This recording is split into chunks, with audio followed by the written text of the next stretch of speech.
Hey, what's up, everyone? It's Brando, and we are live. It's Saturday. Hope everybody's doing well. All right, now today just another Tad chill, got some peppers. Just we're gonna chat about a few things here. Give me a second.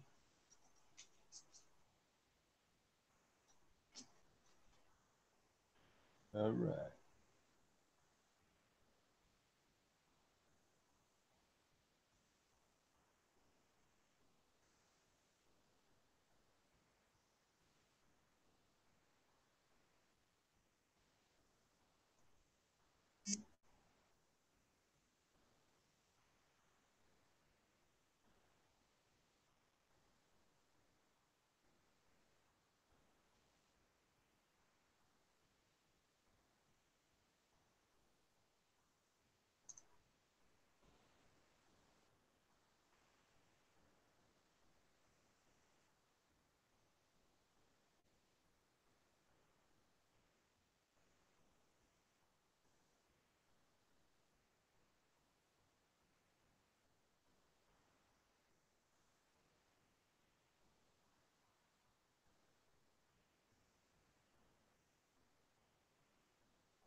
What's up? What's up, Bloomberg? Just trying to figure out these speakers and stuff. I didn't have anything set up. Uh, One of yeah, my friends called me and distracted me for a bit. He had a million and one questions, and I couldn't get off the phone with him. It was one of those situations where I shouldn't have answered the phone, but I did. But he's like one of my best friends, so I didn't want to just leave him hanging. But I kind of got sucked in.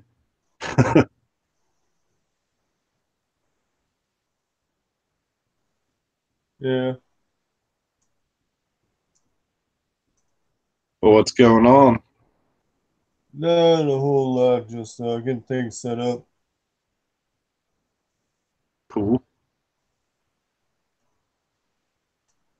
What you up to besides being on the Hangouts right now? Just a what?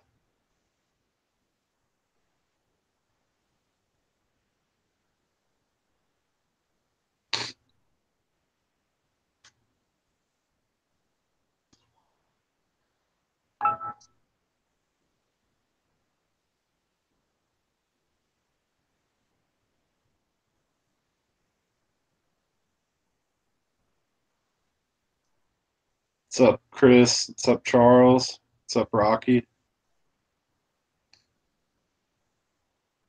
What's up, JDS? Vince? I'm in the team. You guys see me? What's going on? So,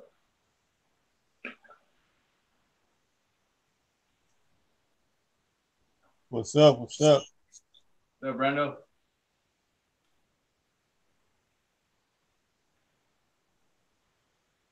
How's it going? Pretty good. Just kicking back. Just came back from my mom's house.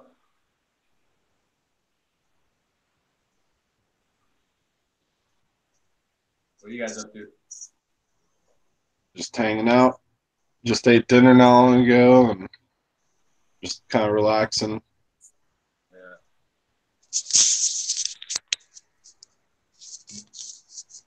I haven't been able to get caught up on everything I needed to do today, but I chose to go fishing instead, so that was my Yeah. poor judgment Catch call. anything? But I don't regret it. Do what? Did you catch anything? Yeah, I caught 4 decent bass. They weren't huge, but all over a pound, and 3 largemouth and 1 spotted bass. So it wasn't a failure, and I had a good time, so it was worth it. I don't regret anything. I had a lot of stuff I should have done instead, but I was like, "No, I'm going fishing." Yeah. Hey, Rob, Yeah. check out this cayenne. Oh, that's a nice one. Whoa. That thing's giant.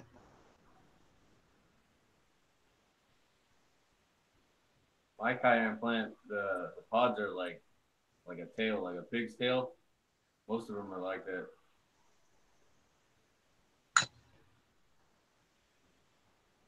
And just got a poblano just too as well.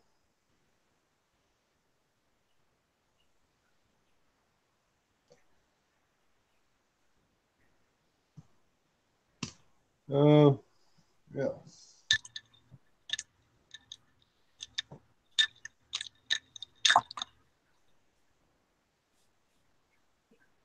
Is there a way to read the chat on your phone while you're on the live? Do what? I couldn't hear you very good. Is there a way to read the chat while you're like, or do you usually use a second phone? Yeah, you got. If you're doing it off your phone, you got to have a different phone or a different device to watch the chat with. Always just like pull Well, up. you should be able to pull up the chat, maybe. Only I don't know. That depends on how it's set up on your phone. Yeah, I've never been Different able to devices figure have that a different out. way. I don't even know how to do that on the computer. Like I'm on a computer right now, and I still don't even know how to pull up the chat. Yeah, it doesn't show anything on there. Like options to show the chat. Yeah, mine has all kinds of different little buttons to the side, but I don't know what any of them do. Chat. Yeah, I can pull up the group chat, but it doesn't show the live chat because it has a little chat button to the side, but it won't show me the live chat. Yeah. Hmm.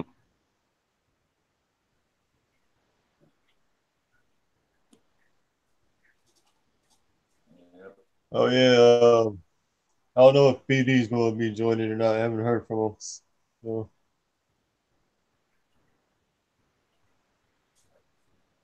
Hey, those pickled peppers I did came out pretty hot, man. The what? The pepper The pickles? pickled peppers? Yeah, Yeah, I pickled them this morning, and it's pretty hot. that's cool. Yeah, I put two regular pickles in there just to fill the jar. The longer you let them sit, the better that they'll get. I'm assuming that if you'd already tried them, then you didn't can them. But at least just let them sit in the fridge for a while if you didn't can them. Well, I put them in the old jar I had. I don't know if like you're not supposed to open it for a while or what. Yeah, I mean, I usually just let them sit for a while. Like, Oh, okay. and I mean, if you didn't do it in a jar where you actually seal it and like give it a water bath and seal it to where you can store it in the cupboard, then you want to keep it in the fridge and just let it sit for like at least a month is what I'd Oh yeah. suggest. Yeah. You can wait less time, but they get better the longer that they sit. Yeah, I remember BD said he did a 30-minute what's it called, pickle. Yeah. I mean, you can eat them right away, but it's just Yeah. like it doesn't have the same effect as when you let them sit for a while. I try to Make pickle a bunch of stuff and just put it in the cupboard and forget about it. And then like a month or two down the road, then I'll like go towards the back of the ones that I've pickled and get stuff out. That seems to be the best way to go about it. Yeah. But you gotta keep like pickling more jars, and I really should be writing dates on the caps or on the seals or whatever, so that I know like when each jar is from. Not I've got so many jars in my cupboard. I'm just kind of like, I don't know when this one was made, but I'm gonna pretty much wait until like the winter time to get into that stash, anyways.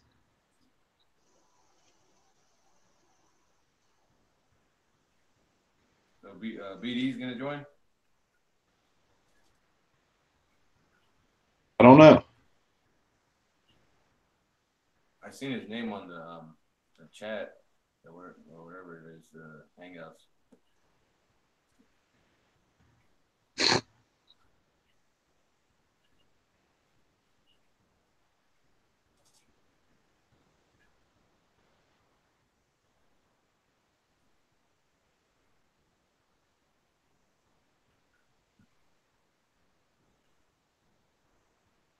BD messaged me and he said he was about to be done eating. So that because I talked to him a little bit ago and he was like about to make some dinner or something. Which it's late. It's like 10:19 over there in Florida. I thought I ate late, eating at like 8 o'clock.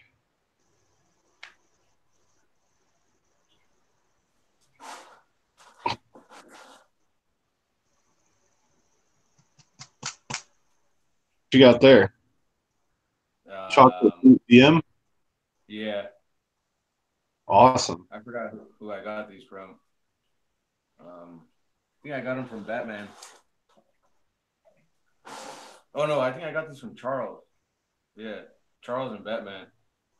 This is the lemon habanero. Yeah, I got this one from Charles. Should get some of them there.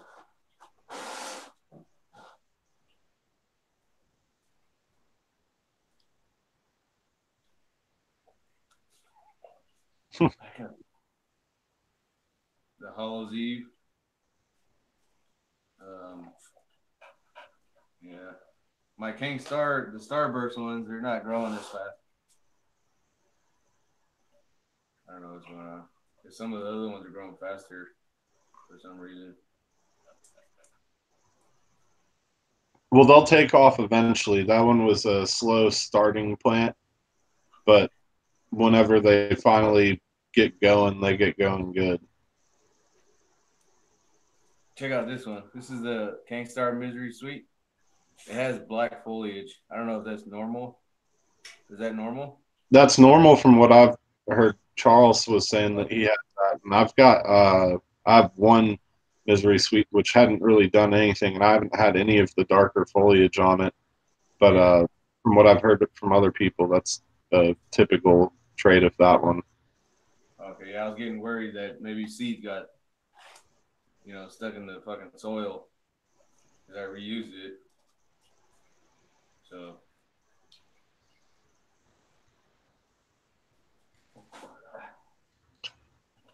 these ones are looking pretty good, growing pretty fast.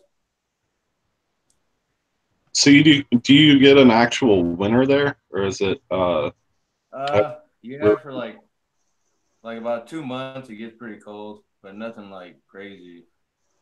Just below freezing. Like I don't even know if it gets that cold. Maybe like 30s, around 30s for like a month or so.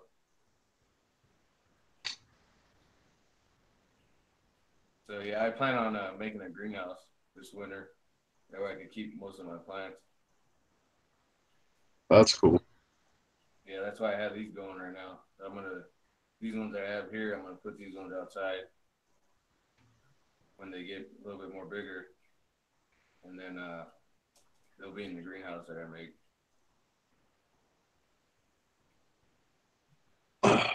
I'll be right back.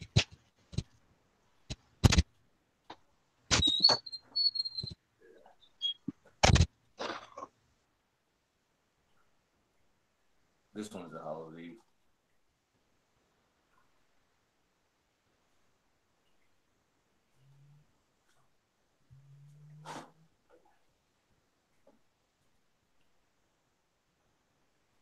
Douglas.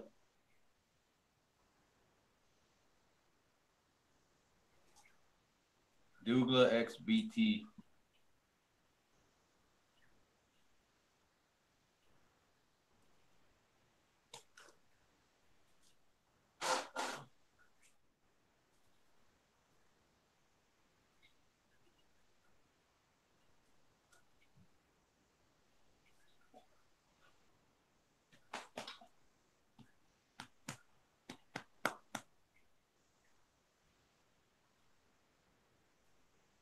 How you doing today, Brando?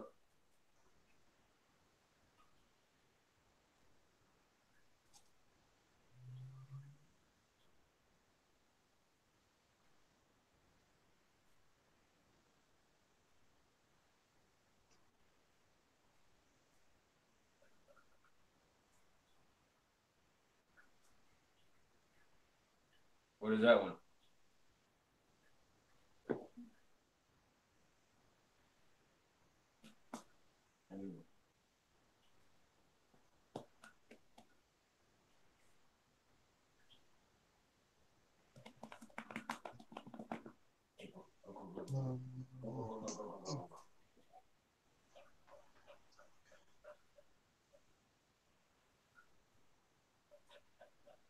Check these out.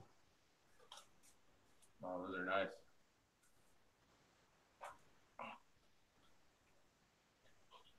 Those are Jay's Peach Ghosts, or are they just regular ghosts?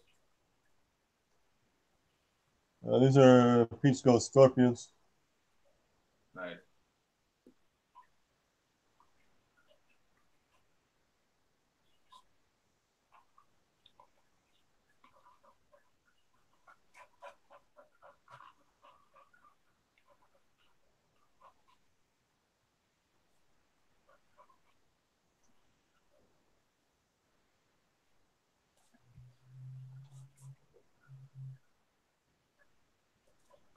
How are your plants doing, Brando? What's up? How are your plants doing? Some of them are doing all right. One of them took a hit today. Went outside and found a branch snapped off. Uh,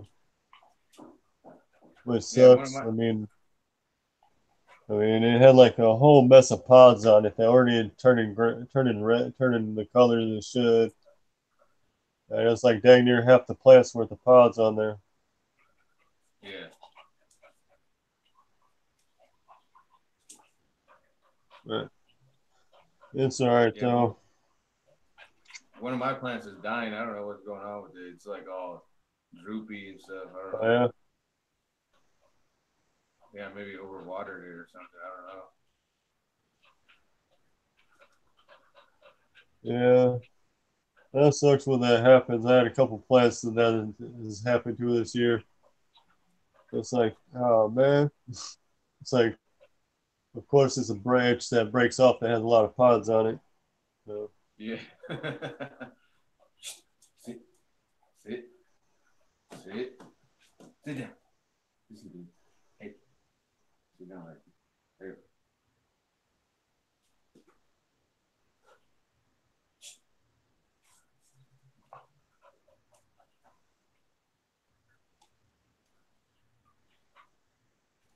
No.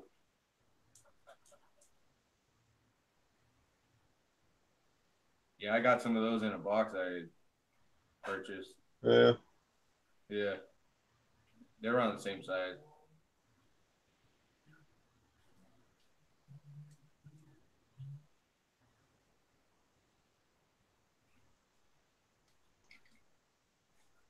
I'll be back.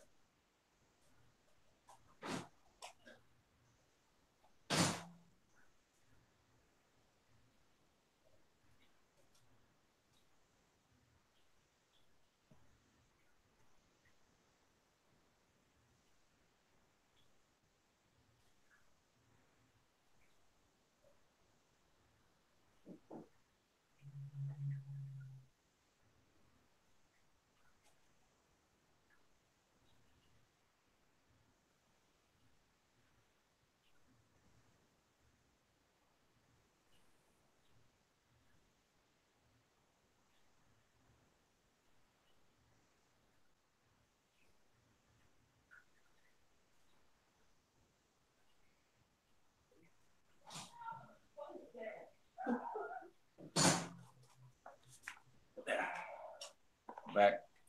Check it out.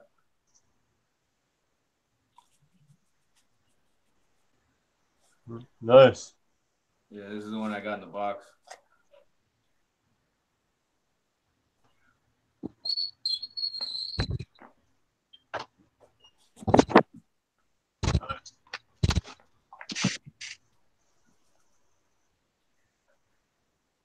I'm back. What's up, Brad?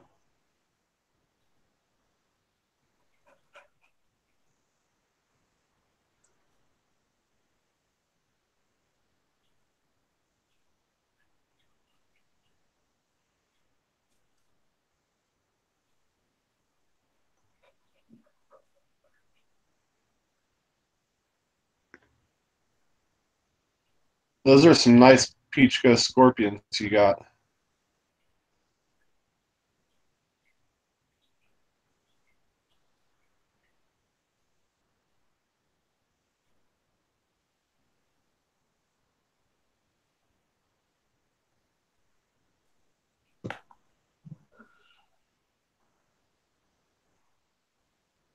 Yeah, that's a good looking one too.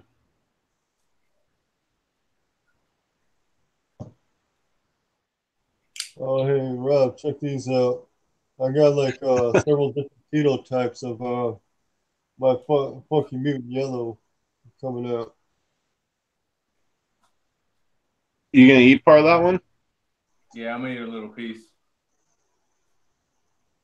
I know it's gonna be hot, but Those are the Funky Mutants you said, Brando? Yeah, check out this one. Wait on that, JDS. yeah. There's like a plant that's put out pods that look like this with the stingers on it. That's sick looking.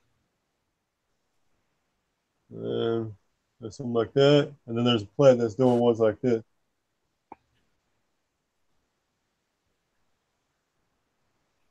It looks like that one variety. What is it called? Hinkle hat. It has a scorpionish look to it as well. Yeah. Is there scorpion in the genetics to those? These ones like a fairly thicker walled as well. That's what the plus side is about them.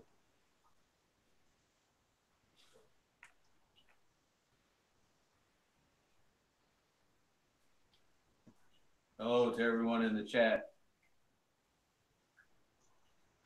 What's up, Rev? I didn't see Rev. Rev said pretty puppy, JDS. Thanks, Red. She likes to eat peppers and tomatoes. Really? Oh, they Yeah, got she's this crazy. one. Is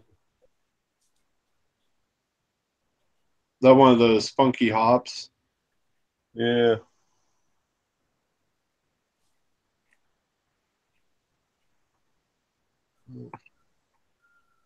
Yeah. Feeling kind of hungry, so I think I'll go with this guy right here. Holy, you get, oh, okay. I'm gonna eat this little tiny piece right here.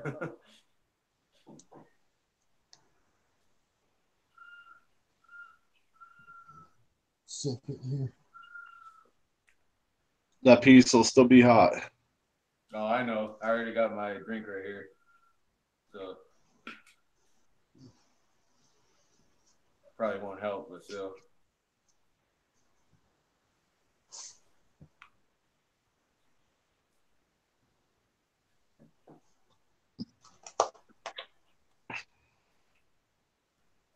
That smell. Uh-oh. Got butterfingers right now. Shoot.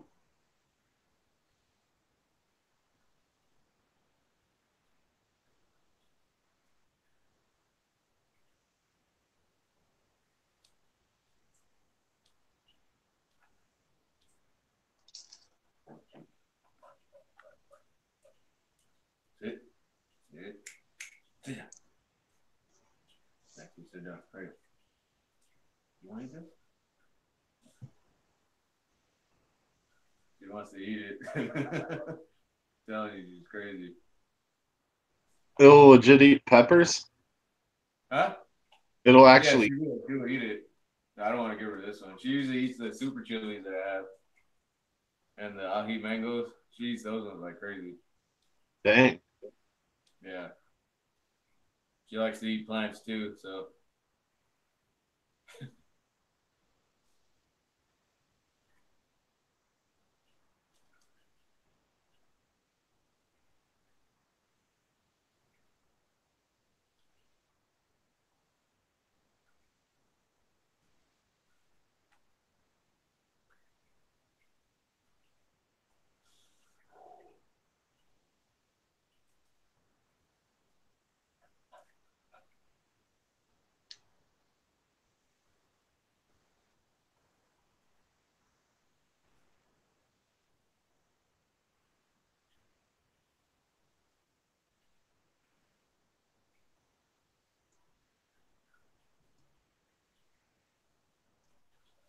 hot one.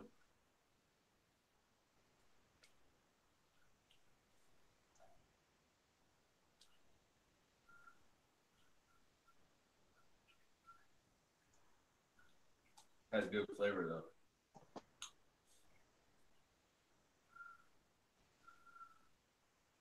How hot is it?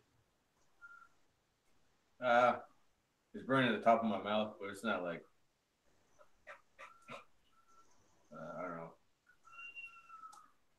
It's not too hot. I mean, I wouldn't eat the whole pod, but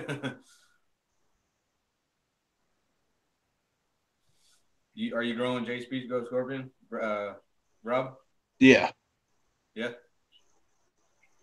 Yeah, I had some nicer pods on the earlier pods that I had. I had some pretty good sized ones, but now they've been getting smaller and they're Oh like yeah. shorter and rounder, but still have tails to them. They just aren't the best looking phenos on there. Yeah, I noticed an odd shaped one earlier.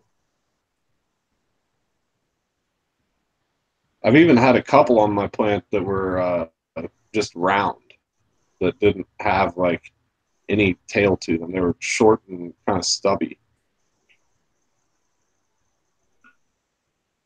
Yeah.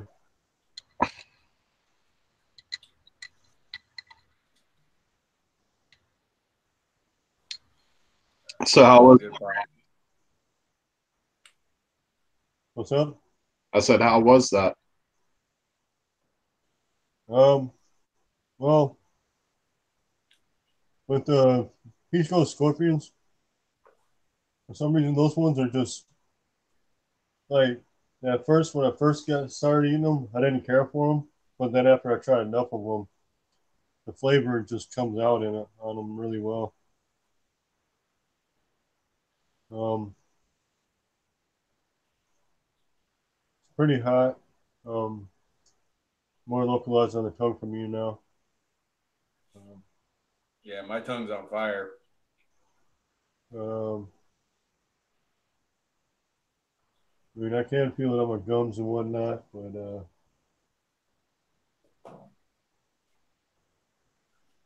Cheers.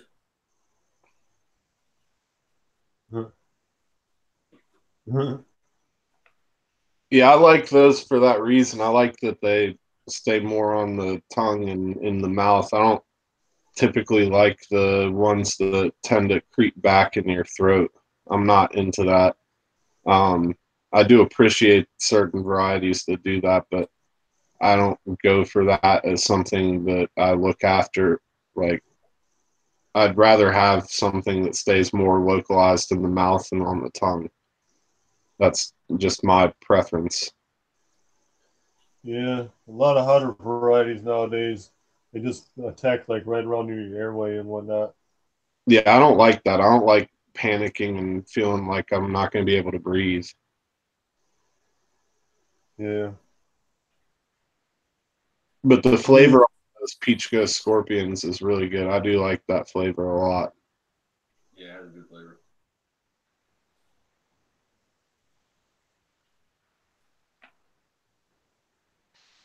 I would put that up in probably my like top 10 maybe even top 5 favorite super hots. That's hard to say because there's so many out there that are good, but I would definitely put it in the solidly in the top 10. Yeah, the flavor on them is really good. Comparable to a lot of other super hots. You know, for some reason, odd reason, the Trinidad Scorpion and the Ghost flavors combined in a certain way. Mm-hmm. They're just really good.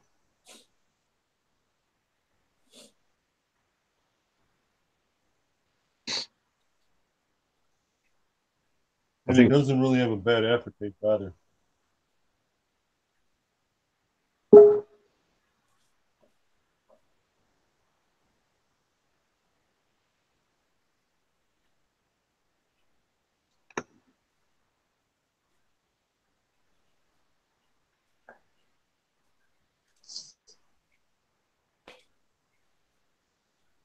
You all right there, Rob? yeah, I was just looking. BD messaged me. I was trying to see where he was at. Hey Rob, did you pick any peppers today?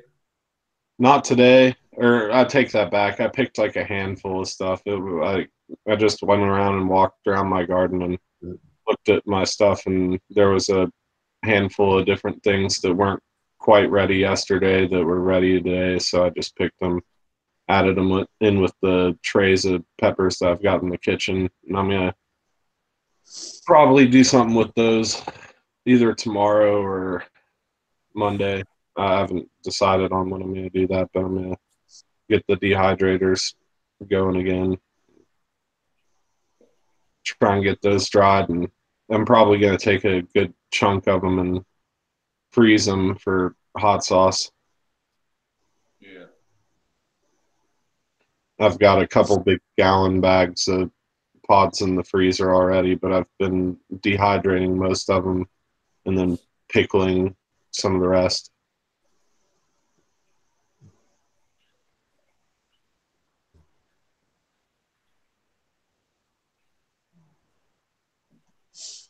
Does the Jay's Red Ghost Scorpion taste the same, or does it have a different flavor?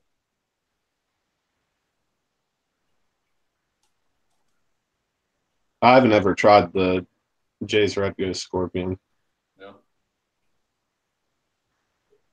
I've got the only other one of those that I have is the Jay's Peach Ghost Scorpion crossed with Chocolate Ghost, and that one's good, but I think I like the Jay's Peach Ghost Scorpion better. Yeah, I have that plant in my garden. It's not doing very well. I like chocolate pods for sauce and for powders, but I'm not the biggest fan of like the flavor of fresh chocolate pods for just like eating or chopping up on food or whatever. There Yeah. are some chocolate varieties that I really like, but then there's other chocolate varieties that I've tried that I didn't particularly care for the flavor as much. Yeah, I agree. There's certain chocolate varieties that could be better in flavor, but like some scorpion chocolate varieties are pretty good. But like the CPRs are okay in flavor, but they could be better. But I think that could also depend on how and where they're grown. But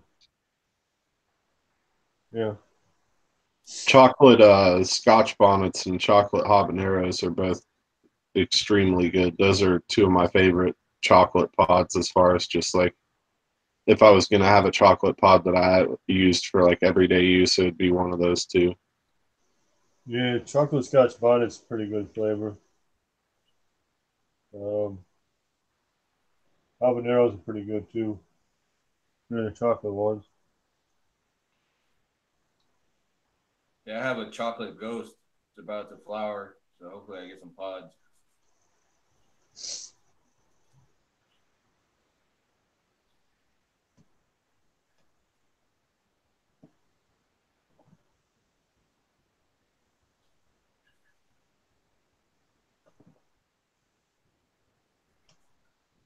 Yeah, Rocky, I watched that review that you did on the Jay's Peach Ghost Scorpion. It definitely looked like it lit you up pretty good.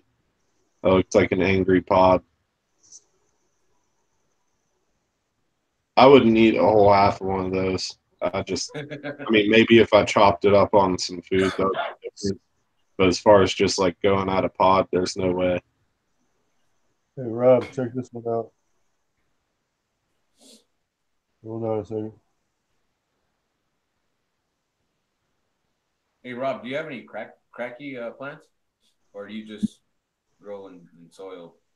Only soil. I've never played around with anything in hydroponics or Okay. cracky or anything. I'll probably toy around with that next year. My mom always gets the Folgers coffee in those big coffee containers. And Yeah. always have tons of those around. So I might start saving a few of those to play around with next year just to see how it goes. Yeah, a If I lot of had people a use those proper containers. indoor setup, I'd do it indoors, but I don't have anything other than a fluorescent light. I'm going to need that for starting seeds, and I can't have it up too high to like have like a crack key plant under and then try and start seeds that get all leggy.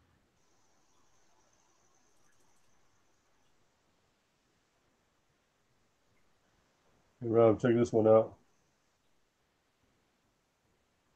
Is that the chocolate champion? This is a scorpion. Just a chocolate scorpion or chocolate moruga. This is a. I have both the chocolate and the browns.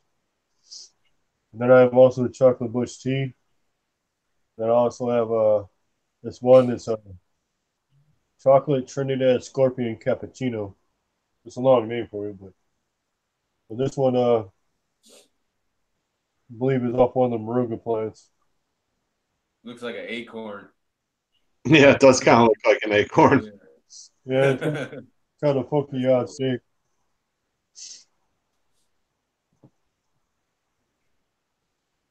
Imagine a squirrel eating that one.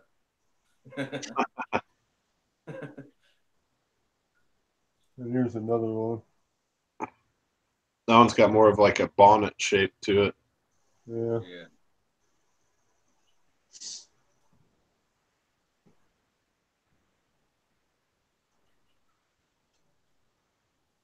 And here's one of the CPRs.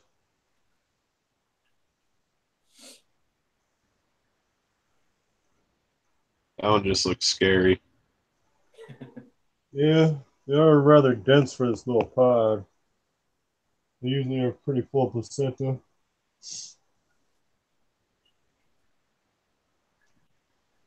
But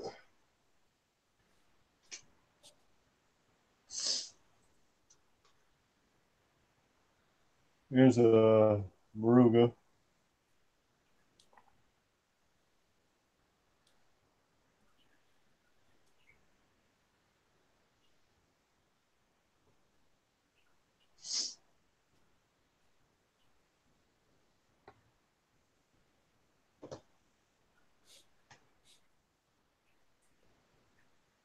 Little baby orange tabs here.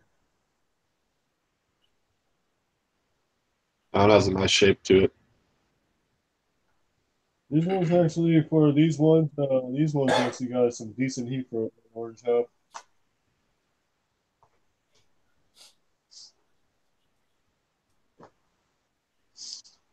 And they got this little chocolate cherry pepper. How are those? These are actually not bad. Um, they got a pretty decent flavor, but they're really real mild pepper. But not a bad flavor. Decent thickness on them. And here's my cherry bombs. Oh, that's a nice one. But that's it compared to chocolate cherry.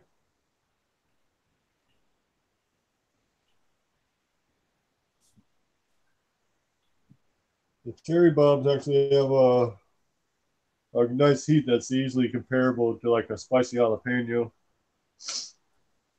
Nice thickness to it too. Yeah, those would be great for pickling. Oh yeah. And sometimes if you cut them right, you can stuff them with a little bit of maybe like a little meatball in there, wrap it in a little bit of bacon. Yeah, that sounds killer. Yeah, I got a plant variety. It's called Satan's Kiss, and they grow like the chocolate cherries, the same like phenotype, but they're red. They have more heat. It's a cool You plant. said it's called Satan's Kiss? Yeah, Satan's Kiss. I I'd got them never, from Susan Garza, I think.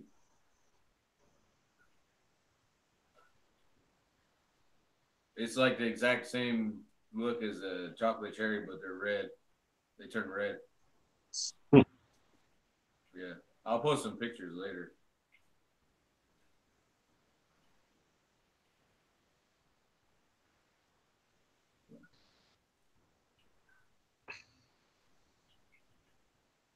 What's up, Joe?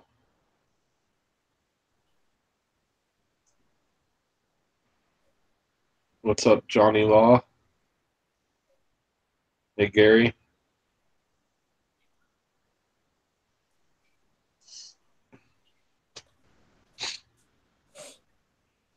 Yep.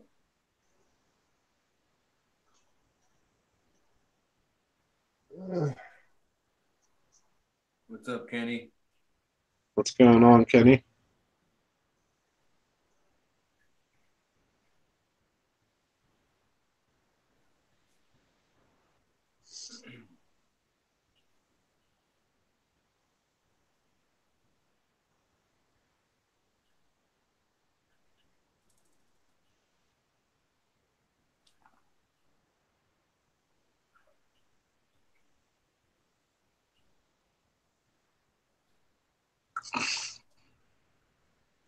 Man.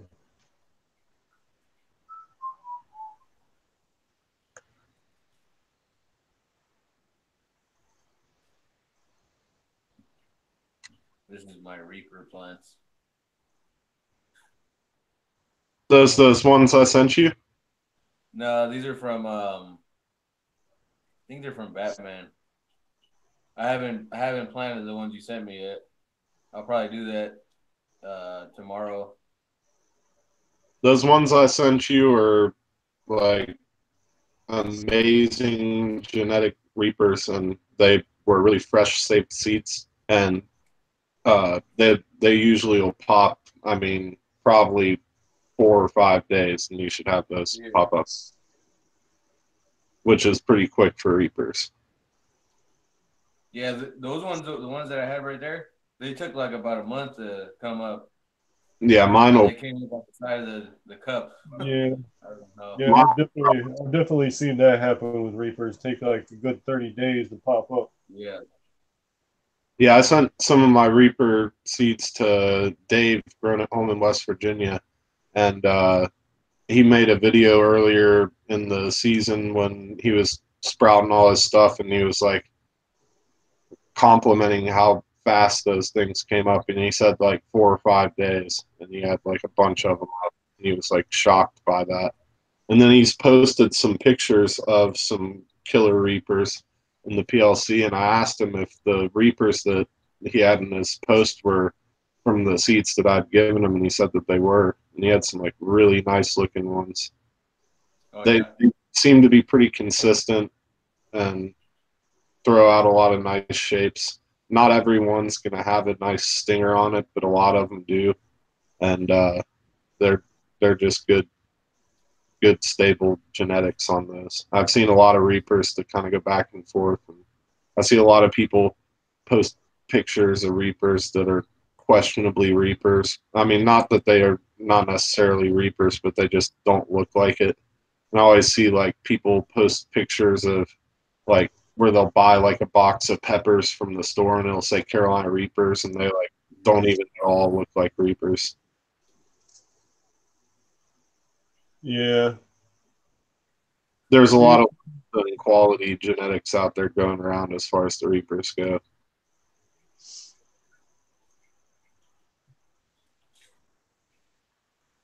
Yeah, I've even gotten seeds from you know, the, the source themselves, and some of them have not came out like, what people would tend to think of Reapers as. There's some that came out without tails and some with tails and some that were pretty small. Just really depends. There seems to be some genetic variation in a lot of them. The ones I have aren't the biggest pods, but they're consistent. Yeah. And the plants grow huge and tend to be pretty productive. Where I've seen other people that grow Reapers that get huge plants, but they'll only get a handful of pods off the plant. Yeah. I mean, I'll admit there's been times where I've grown Reapers and they'll produce a lot of pods, but then there's sometimes the pods will, the plants won't produce much of anything. I think that's like a plant by plant basis with those. And, but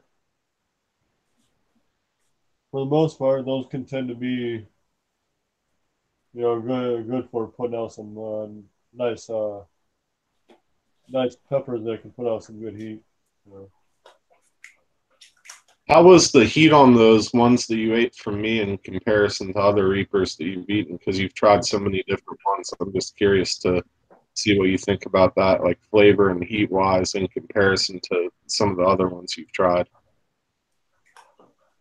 Um, the flavor was pretty good. Nice and fruity, and there's a sweetness, and there was a tidbit of floral in there. Not like a strong floral, like a lot of some scorpions can tend to be. Um, but it was you can notice it there, and then there was some good strong heat to it as well. But yeah, but I can say that I've gotten Reapers from places before where it was like, they kind of had the flavor of Reapers, but like not much of the heat of the Reapers. I'm not saying yours is like that. I'm just saying I've gotten some like that from other places, Yeah, and yours wasn't lacking on heat either. So cool. I mean, so yeah, and there were some really nice looking pods as well. Thank you. Yeah, I was just curious what your thoughts on that were. I don't think I ever meant or got around to asking you. I meant to ask you about that before, but because I know I've watched probably 3 or 4 different Carolina Reaper pod tests from you, and I was just wondering in comparison to some of the other ones that you've tried, how those added up and what differences they had and whatnot. I've Yeah, also they're never had any other Reapers because those are the first ones that I ever saw and ever had, and I've never tried any other Reapers from anybody. I've just seen pictures of other Reapers. So to me, I don't know what any other Reapers that have differences could be like. yeah, yeah. The where they're grown and how they're grown can affect them too. Um, I mean, yeah, it's just yeah, they all can play roles in them, where they're grown, how they're grown, and all that kind of stuff. Those ones from me were grown on a farm using all organic soil, no fertilizers, nothing other than what's in the ground, and then some good old Tennessee sunshine. And the garden over there doesn't really get watered either. It's just kind of survived on whatever water falls from the sky and whatever's in the ground. I think maybe that garden's been watered 3 times this whole year, 4 times max. They get full sun. They get most of the day full sun. They probably miss like the first hour of when the sun's coming up. Maybe not even, but from the time that the sun gets up to on its way up, they get light all the way until when it's on its way down.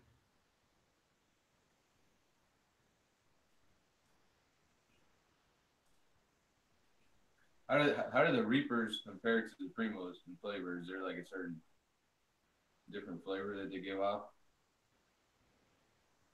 Well, I've never really tried the true Primos, I don't think, because I've got 7 pot Primos growing this year. But Charles P showed me some pictures of some of his Primos, and his Primos look just like Reapers. But I've got some 7 pot Primos that I've gotten seeds from somebody in the PLC. I can't remember who I got them from, but I got some seeds from somebody last season, and the ones that I grew are growing out to look more like scorpions. They've got that kind of that Maruga shape to them, and they're very floral and different from the Reapers that I have. Yeah, a lot of some primos can have a different kind of a texture to them comparatively than Reapers, but some pop primos are still pretty good though. The ones I have like a bumpy texture to the skin, but overall the skin is smoother than on the Reapers. It still has the bumpiness to it, but it's the skin's like stretched out and bumpy, whereas the Reapers it kind of shrivels up and is bumpy, if that makes any sense. I think I've got one sitting in there. I can go get it and I can show it to you and see what you think. Yeah, that's one I want to grow next year, Primo. Yeah. I grew the yellow variety of some pop primo, and those are pretty good. Oh yeah. Yeah.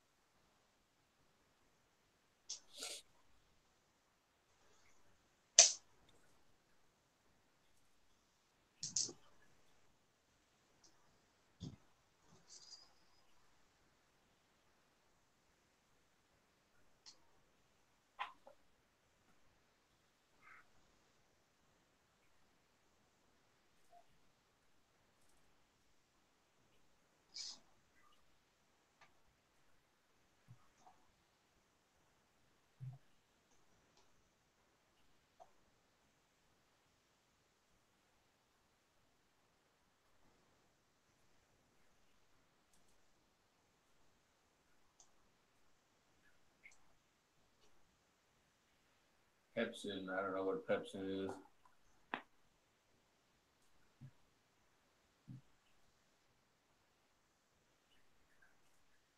Yeah, I think some people eat peppers for to help diabetes or something like that. I'm not sure. I'm not exactly sure what certain people eat peppers for. But I What's think it's that? something along those lines. Because he was asking, just me. He was asking about what Pepsin is and hot peppers. I don't know if you know in the chat, but I know some people eat peppers for health reasons, like to help them.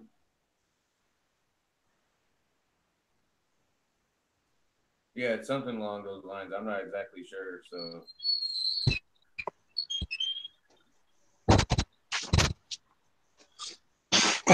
Rob, hey Rob, Yeah. somebody was asking in the chat about Pepsin. You know what that is in peppers? He was saying about people eat them for health reasons. Peppers. Huh. Yeah, I don't know anything about that. Oh, I do know that eating peppers and stuff makes me feel better and feel more healthy overall. yeah. Um, I do notice benefits from it, but I know there's a lot of different benefits that can come from peppers. I just don't know that much about it. But yeah, here's a couple of my reapers that I went and grabbed.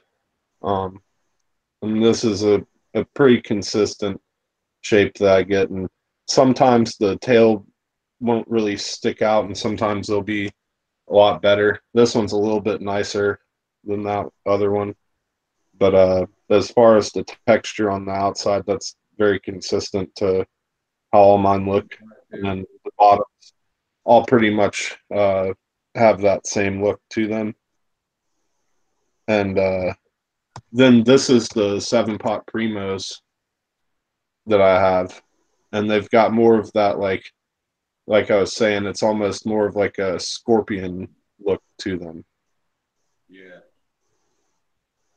Not really so much of a tail like I've seen on other people's 7-pot primos.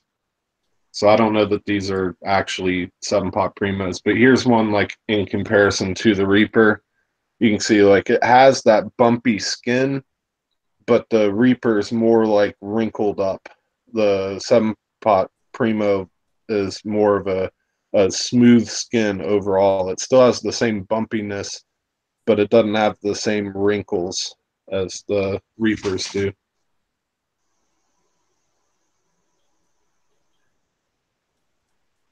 Yeah, those are some nice looking buds you have.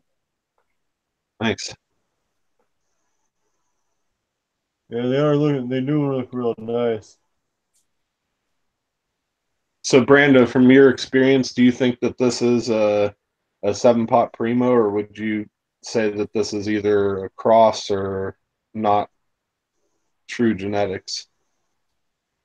Um, well, see, my experience of the 7-pot primos, they can vary a bit. Um, like what you're pointing out with the texture on the skin is that I've seen, I've even grown the yellow variety of the 7-pot primo, and they've come out looking a little bit different than other primos that I've seen. So I mean, and so they would have the stinger and all that, but they'd be coming out much fatter and broader than your typical primo. So I mean, a lot of some primos that like what you're showing have like the typical, very similar in size to the Reapers, and but I think that can really go in where they're growing and how they're grown, because there's been like a slight variance in those, Yeah. but the 7-pot primos are pretty darn hot, and I'm sure you've been aware that of the little debate about the 7-pot primo and the Reaper, Yeah. but so The ones that Charles is growing look almost exactly like the Carolina Reapers that I have. I don't even yeah, know how I'd go about finding a picture of that. I know he sent me pictures, but me and him send too many pictures back and forth. I'd never be able to track those down. But he's showed pictures of them this season that they've got very much Carolina Reaper look to them. I mean, to where if you had a bowl of half his 7-pot primos and half my Reapers, you'd never tell them apart. yeah, But then the ones that I've got, uh, they're just very distinguishably different. And I mean that's a consistent shape that I've gotten off of 2 plants of them, and they've all been putting out the same shape with that cone tip coming out and like 3 or 4 lobes on them. Or maybe this one only has 2 lobes. I think I've had one that had 4 lobes. It's either 2 and 3 lobes or 3 and 4 lobes. It's been like the consistent variant that I've seen.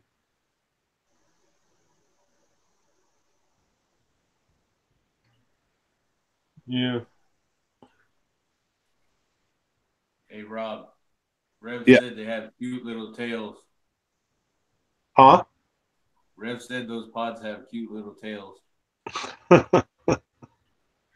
Well, thank you, Rev. I've been paying attention to the chat.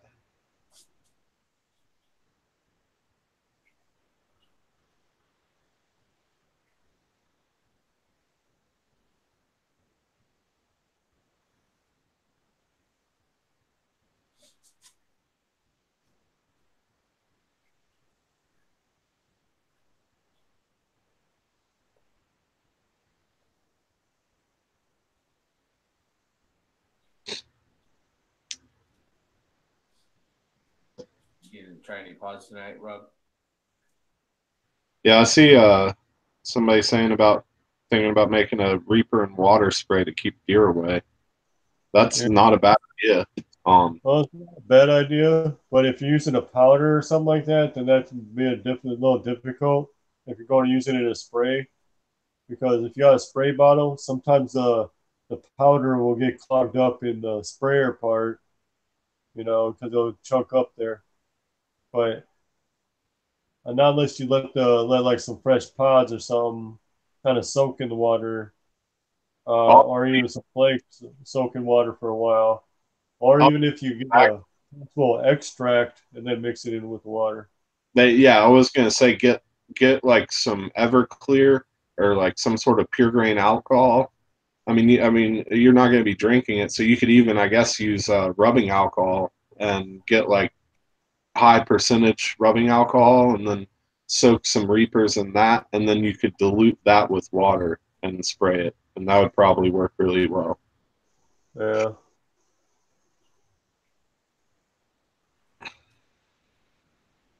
Yeah, you can do a fresh water powder blend. I mean, if you get like some warm water, kind of let it like steep in there for a while. Keep the water warm for a while, and just kind of let it steep before a couple of nights or something. Let it get in there really good, and then just do something like that. But it all depends. There's multiple ways of going about it. Some people can use the alcohol way. Some people can use several different methods of that. Um, I just know that the alcohol like efficiently extracts the oils from the pepper, and I imagine that if you use like a really high percentage alcohol and let a good concentration of Reaper sit in there, then it would extract a lot of the capsaicin oils in there. Then you could take that and dilute that in water in a sprayer and spray that, and it'd probably be really effective.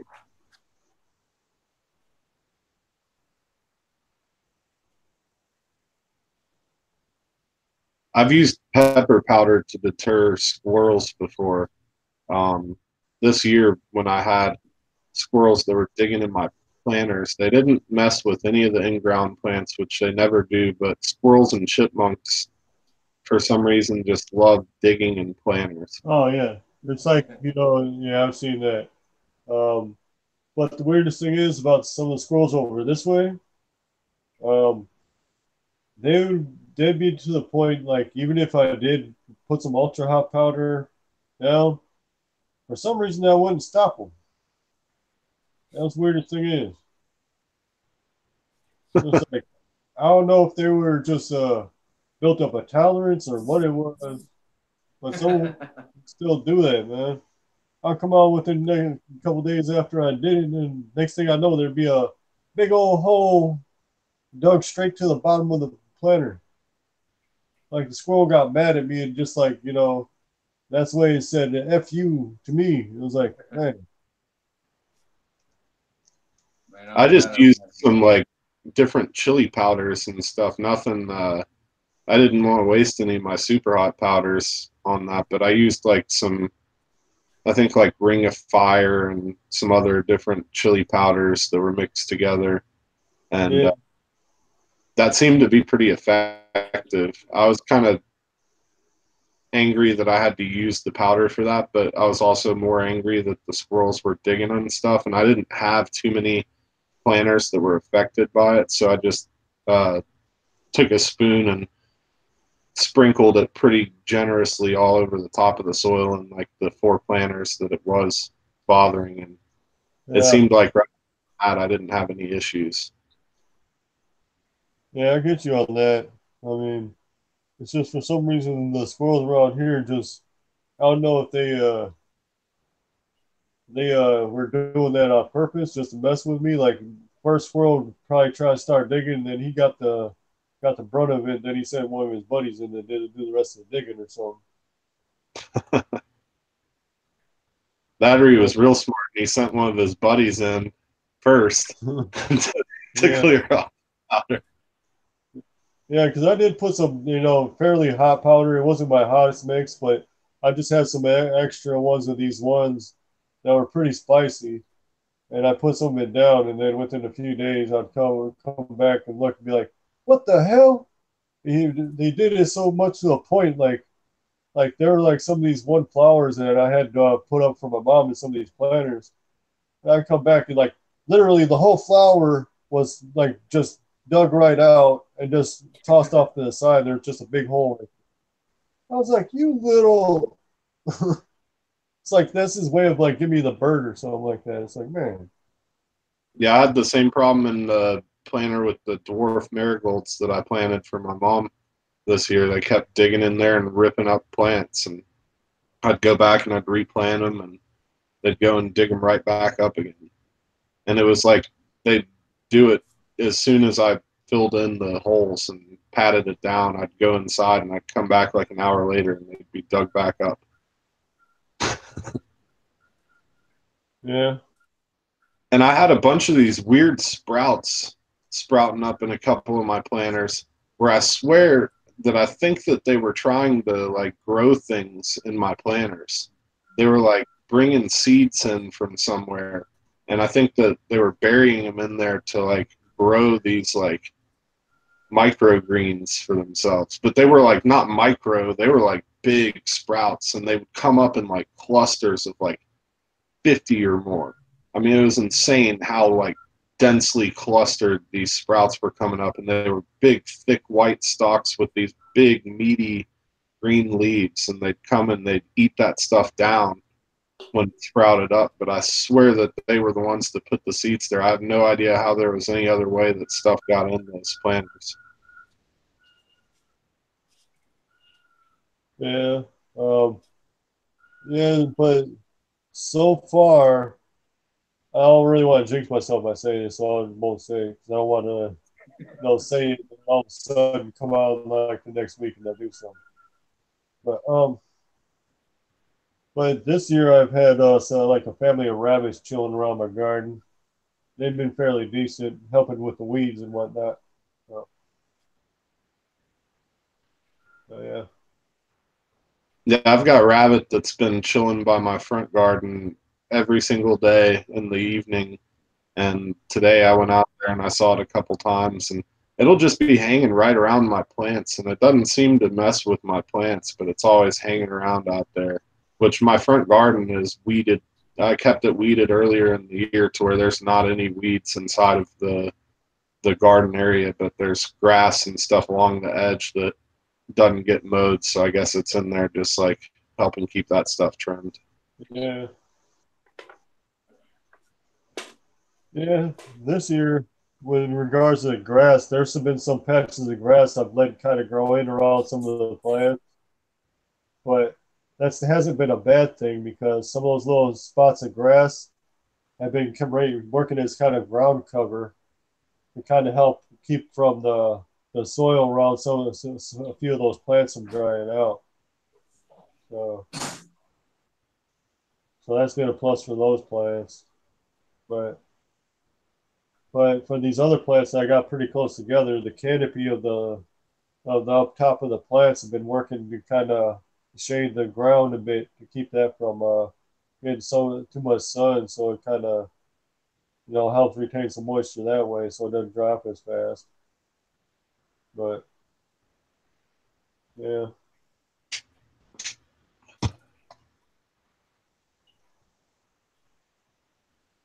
but all right, man. Hey, I'll be right back. I gotta get something to drink. All right. Get a little warm over here.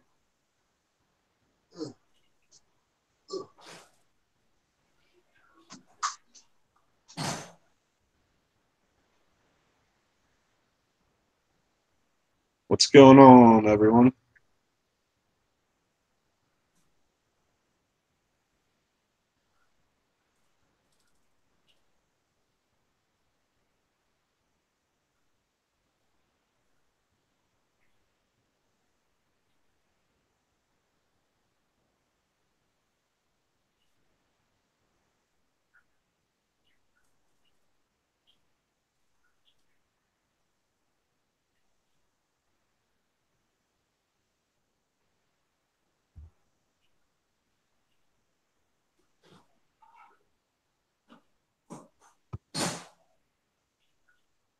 Good for hot peppers. I don't know that they necessarily need it to be hot. Uh, the hot can actually make it go hot as well, depending on how hot it is. But the sun is definitely important.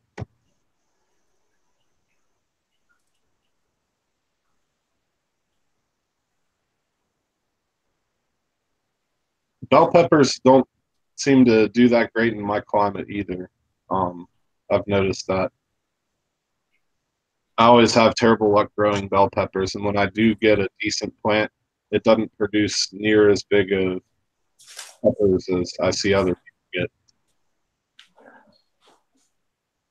get.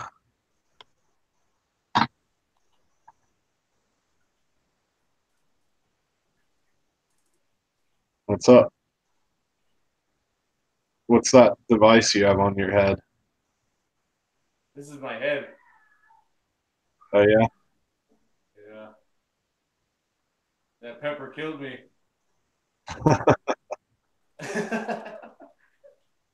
Cheers, Rev.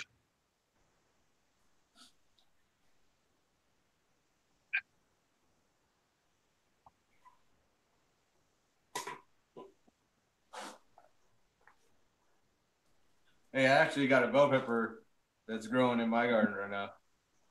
One of the How flowers, it stuck, so I'll have a bell pepper pretty soon. I didn't even try to grow any bell peppers this year because I always get too frustrated at the plants. I mean, I can grow any other variety of pepper pretty much, but bell peppers do not like me, or they don't like the climate here. I think is what it really is. Yeah. People up more in like Brando's area of the country grow really nice bell peppers because the climate's a little better. Yeah, the one I have, it wasn't doing nothing like for the past like 3 months. And then it started producing flowers and stuff, and then there's one on there, so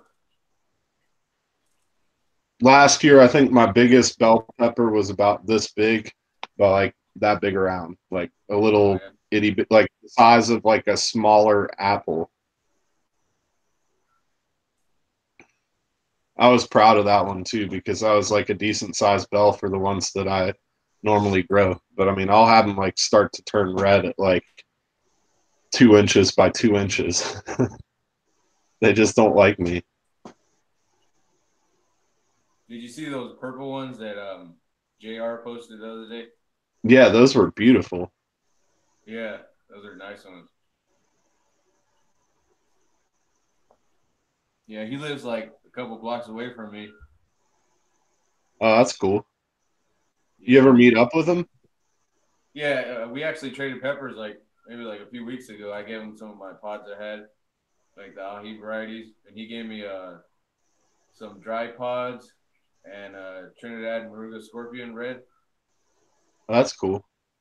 Yeah, and I gave him a few plants too. Like I think it was like in December. I gave him a hollow Z plant. Yeah, he's cool. Yeah, I got one of my good buddies into growing this year. He had never really been so much into peppers, and then like last year, I could see like he was developing more of an interest in it. And then Yeah, he started asking me for some peppers because I've always for years tried to like give him peppers, and he doesn't ever really want any. But I mean, a lot of the time I have stuff growing that's out of his ballpark. He doesn't want nothing to do with some of the crazy hot ones.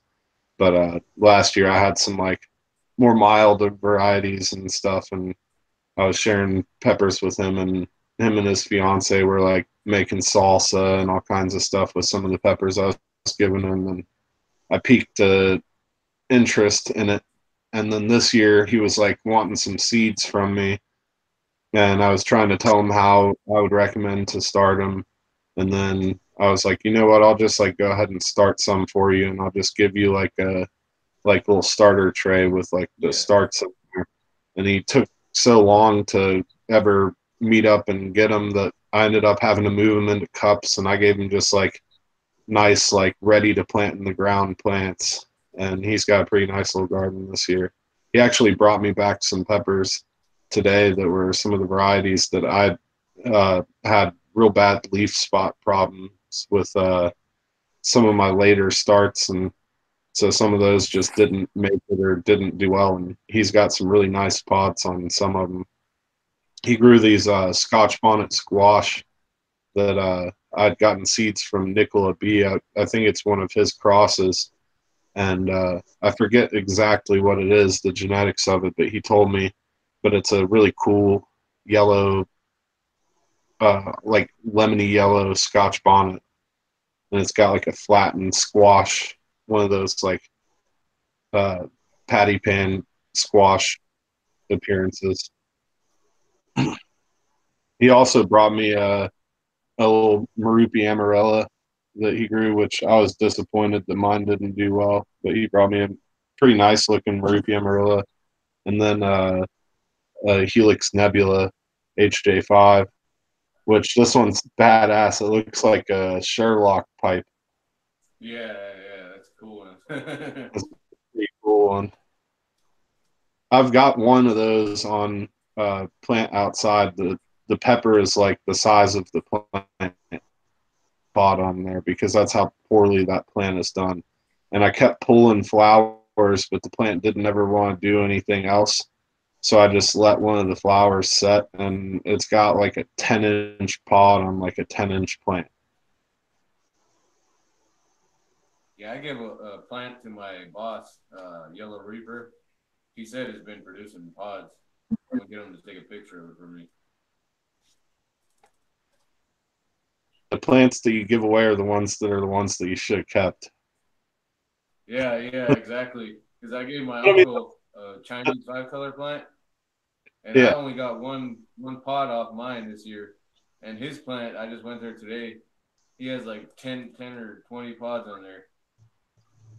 that's part of the So, fun though. Like, it's always good to share things with others and like see the joy that they get from it. Like, he's like totally hooked on it now. I yeah. mean, he's like talking about making raised beds in his yard next year and stuff. And I saw like when he sent me a picture, a couple of the peppers that he picked, I noticed that he looks like he's got like some 5-gallon buckets set up in his backyard too, and all this stuff. Like, he's totally getting into it, which is cool. Yeah. Yeah, that's one of the reasons why I started growing was because my uncle, like growing up, seeing him with the garden, all this stuff, like that's really why one of the reasons why I like gardening and stuff. Yeah. One of my friends got me into it. I've always been around like the gardening, but not like gardening peppers. Uh, Yeah. my mom got me into gardening, and also other people in the family and friends and stuff that I used to always spend a lot of time around. Like when I was a young age, got me into gardening, and I always liked it. And I've always liked digging in the dirt and just anything outside. So that was like right up my alley. And then one of my other buddies, probably 5 or 6 years ago, piqued my interest in growing peppers, and pretty much ever since then I've been addicted to it because I've always had an addiction to spicy foods and peppers and stuff and hot sauces. I've always gone for anything spicy that I could find since a young age. Hey, be careful with them bell peppers. Those are pretty hot. Well, it's okay. I can't grow those worth of crap. We were just talking about that on. I can't get one of those to grow to save my life. I could grow bell peppers, but I just hate growing them because the peppers get so freaking heavy they break the branches. See, I've got the opposite problem. I hate growing them because the plants don't like me and my peppers stay small and always get like sun scald on them and different issues. I just have terrible luck with bell peppers. Yeah, I get what you're saying on that, but I just get annoyed with bell peppers just because the sheer fact that it do the weight of the pods, they end up breaking on the branches before I can harvest them. And I get annoyed with it. I almost want to just scrap the plant and just throw it in a burn pile. You ever try growing the Yeah, mini bells? everything you grow is like giant. Like you could grow a pekin pepper that would be like this big around per pod. Like everything you grow is big.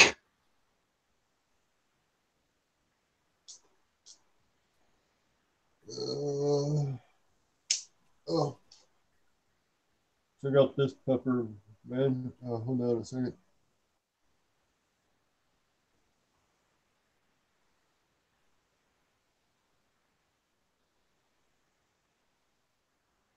What is that one?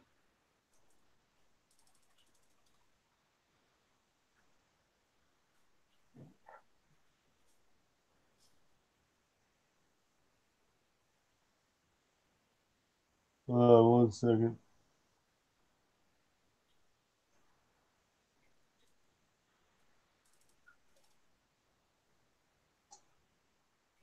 This one's like an offshoot of a scorpion, actually. That's cool looking. Some of the pots can get bigger than that, but unfortunately, that's a plant that had that branch break off earlier. Oh man. So yeah, I think it was just wasn't in so much that it was like I don't know, it wasn't the weather too much. It was more like gravity. So Yeah. gravity won that one. That Just branch was loaded up. The picture you sent me was like insane amount of pods for on that little branch. yeah, yeah. I was hoping that I wouldn't have done that, but with that type of plant, with that variety, it just loads up so dang much. So that's the one thing I was worried about. But it is what it is. So hopefully I'll be able to harvest the rest of them on that plant. Maybe get a few more.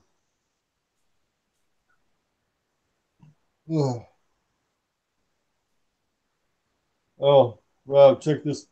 Check this out. I saw this at a store. I had to get it. Yeah, I think you sent me a picture of that one. That's a huge bell. Yeah, Peppers like that. If I could grow them that looked like that, I would. yeah. I think this is. I'm going to save the seeds from this guy. Then give the seeds out to whoever we want them because I'm pretty sure if they're this size, and most of them were this size from where they're at, I'm pretty sure the plants would get like that. I mean, just look at the stem; it's almost about as fat as my finger. That's what I was gonna say. That thing has a huge stem on it. Yeah, uh, so I mean, that's just.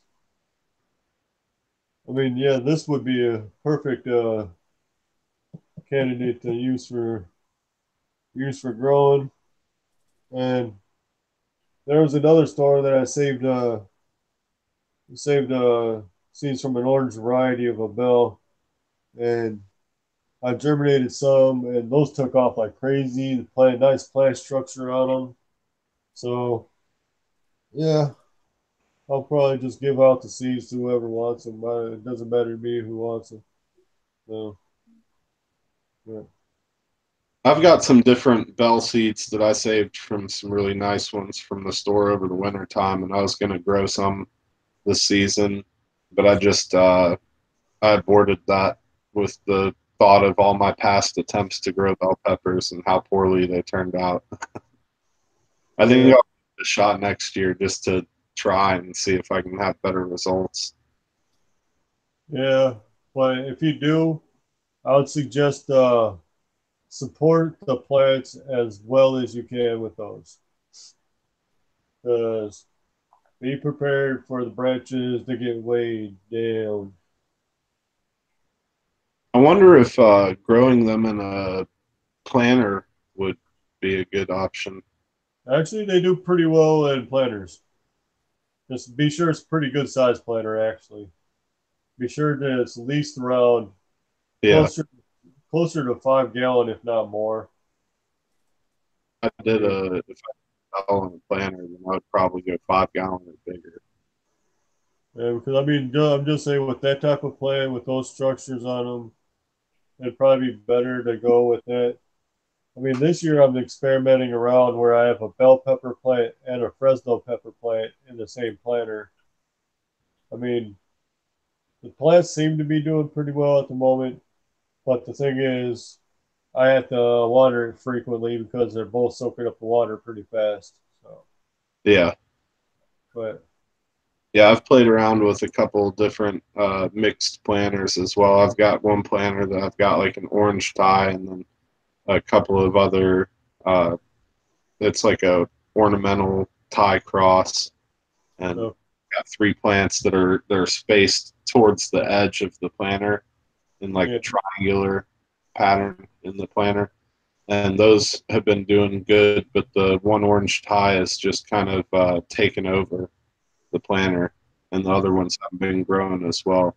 But I did another one where I did, and it was just kind of I sprouted them up in a just a little 6 cell seed starter tray, and it was three sangrias, and I yeah, kept them together for too long, and I could have gone and I could have separated them, but they had like a nice triangular structure, and they were spaced less than an inch apart from each other in the yeah, in plug in the starter tray, and I was like, I'm just going to plant that in a planter and see how it does. And that's yeah, turned into such a beautiful plant in like a probably a 2 gallon container. And I've got three sangrias that are all like real close together, but they've kind of grown together and supported each other and made a really nice canopy and just loaded with pepper. It's a beautiful yeah. plant. Sangria plants are good ones to grow. Even if you don't use the peppers that much, they are good to have around just as for decoration. I have like Literally, a small planter like this big with a sangria plant in there, and it's just doing pretty nicely. That's the plus side about that variety. Can do yeah, really well in containers. the only ones of those that I've picked, I've like given to friends that don't really like very spicy stuff. And one of my Yeah, friends like really loved them, and he gave some to his girlfriend or got her to eat them. And she's not really into like eating veggies of any kind and doesn't really like peppers, but apparently she really liked those sangrias. And he was like, "Oh, I'm gonna definitely grow a bunch of those next year." It's like cool. yeah, I think what I'll end up doing is I'll wait and then I'll just take whatever's on the plant like before the frost, and I'll just pickle them and just have a jar yeah. of peppers from them. Yeah, plus side about the sangria pods is they're really easy to dry out too. Yeah, So, I've had a couple that have uh, kind of dried out on the plant where I've just left them there too long. yeah, yeah, yeah. That's a good example of what I'm meaning is how well they can easy they can be dried. The orange ties that I have to say, are probably the easiest to dry peppers of any pepper I've ever grown because it seems like not long after they turn orange on the plant, they start to want to dry on the plant. And I've got one plant out by the corner of my front garden along the sidewalk, and I've just left the pods there because it's real pretty with all these little orange fingers sticking up in the air everywhere. And um, I was looking at it today, and probably half of all the pods on there are getting like crispy dry on the plant. I'm gonna, I guess, go pick all those and just leave them on the countertop or something on a paper plate and let them dry. I'll probably end up putting them in the dehydrator. I'm not going to cut them open or anything. I'm going to put whole peppers on the trays and just dry them until they're all the way dry. And I'll make maybe some orange Tide powder.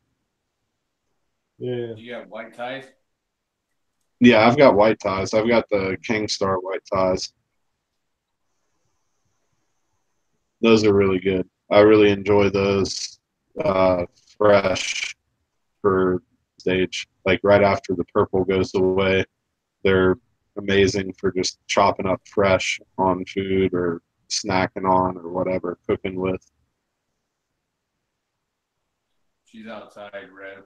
She keeps trying to beat me up.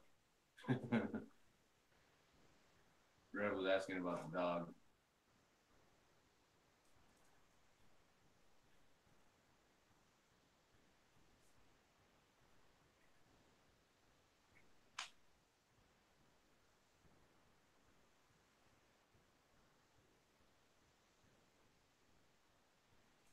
Yeah, I have the Thai Dragon. That one's a good one. Has some good flavor to it. It's not hot, but it's a good snacker pepper. Get a little closer to your microphone. It's like super quiet. I was saying I have the Dragon Cayenne. You hear me now? Yeah, a little better. Yeah. I've never had the Dragon Cayennes before.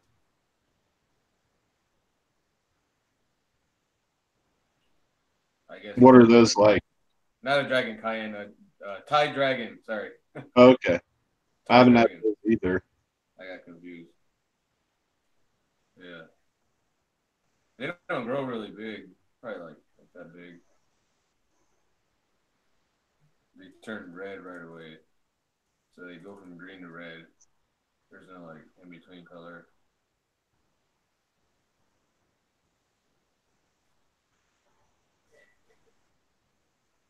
I've got, Yeah.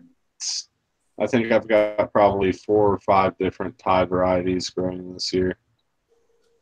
Oh yeah. They're always nice to have around. I usually use most of those just like chopped up in my food. That's a nice level. I mean, I usually end up putting pepper powder and hot sauce on everything I eat anyways, so I like having some like Thai peppers to add in there as like a fresh pepper like add on, usually as a garnish or sometimes in cooking. But when I cook for me and my mom, she doesn't eat hot stuff, so even Thai peppers are way out of her league.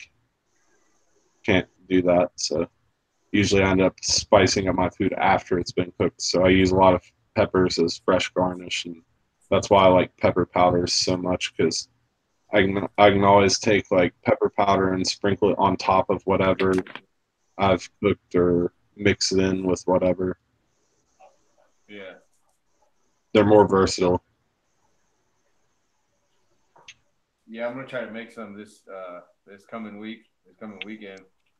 Hopefully I get some pods by the end of the week. That way I can make some powder. My friend actually brought me some cool shakers today, and I loaded up each one of the shakers with uh, my different blends. I've got this one's the lava dust, and then I've got the super hot mix, and then the sweet tooth and Gangsta's Paradise. But it's cool. I like these little shakers. He said he got them online for like a dollar a piece, and um, they're glass, and it's got like the nice like little shaker cap on there, and it's got like a metal cap. They're nicer than the plastic ones, at least as far as like for to have like in your kitchen for use. It's not maybe not as good for sending to people because they're glass and they weigh more and are more easily breakable and stuff. But for having in the kitchen, these are going to be great ones for that. And it was cool that he brought me 4 of them too because I have 4 blends and I was able to. And I've been just using like a spoon and getting some out of like the big jars and just like sprinkling it over the food. So it's nice to have like a shaker of each one of them where I can just like grab it and use it. Put it in your tackle box. I mean, literally, almost every time that I go out, like I carry a backpack with me, and I've got a side pouch. Almost every time I go out, I throw a freaking shaker of pepper powder in there. That's like one of the first things I do when I'm about to leave is like, gotta throw a pepper powder in there because I never know if I'm gonna go out to eat or something. And I just always carry it with me just to be safe. Sometimes a bottle sauce too. I know Brando does the same. Brando's always got some shaker of pepper powder on him at all times. Lately I've been having peppers with me. Yeah, Yeah, I've been just like carrying like little bags of peppers with me a lot of places I go. It's just like when I went to the Cubs game not too long ago. You know, like a guy was looking at me. What's that? Staring at that because I had a bag in my hand, a Ziploc bag in my hand. He was wondering, kind of looking at me, kind of funny. He's like, yeah, this is just some hot peppers. He was just like, he's like, who brings hot peppers to a game? I was like, I do. It was kind of funny, but yeah. But oh, hey Rob, check out this pepper. what is that one? Is that black or is it the lighting? Hold on a second. Yeah, it's like a black color. What variety is that? It's kind of a new one that actually popped up on its own this year. I didn't even have to plant it; it just popped up on its own. This one's getting like a turning color. It's more of a burgundy right now. Yeah, I was gonna say Um, like a burgundy. but yeah, well, I mean, then an unfortunate thing happened to this plant as well. It got weighed down by the freaking pods on it and broke a branch off it. So it's getting annoying that's happening. But yeah. Anyway, these are a nice, interesting one, and the plants, a really dark color. How's the So, taste on those, and how's the heat? What are they like? what's that? I said, how's the taste on those, and how's the heat? Well, here I'll try this one right now. It's not ripe, but here, hold up. Uh-oh, where's my knife?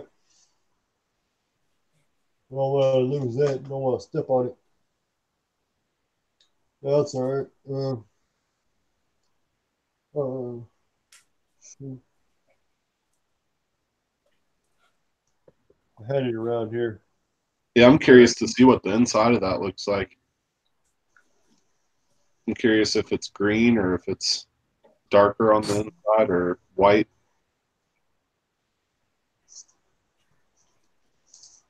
Yeah. Hold on. I guess I have to use this. Oh, yeah. I don't know why I misplaced that. I put it over here. Listen. That's funny, Rev. I always wonder like what somebody's gonna say when they like search through like my bag and find like a shaker of pepper powder in there. Oh, Like this one especially, just saying Kangsta's Paradise. I wonder what people would think. Oh, that's kind of cool looking. It's got like a olive green. You can see like the black outer layer, like the first like quarter of the wall. It's got like a strange like olive green. It's the lighting. I've never really looked at the inside of this one yet. Has a nice smell to it. It does have a greenish kind of thing, but not like green like say some other varieties. But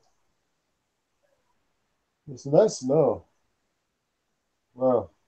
I'm really going to need some of these to ripen up because I want definitely want to save some seeds and see how those are.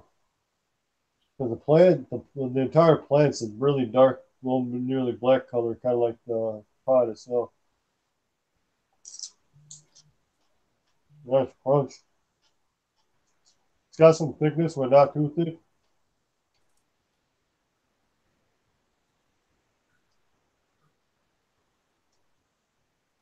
Make crunchy.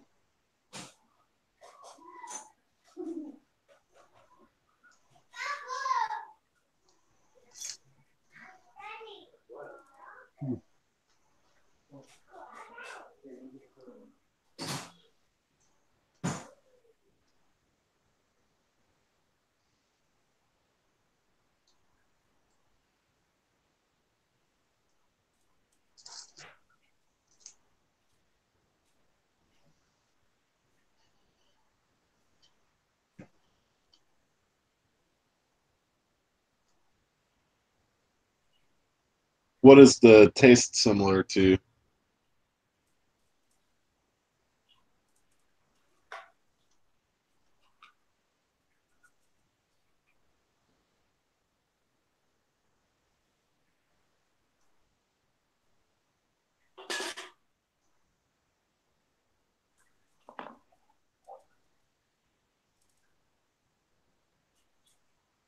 No.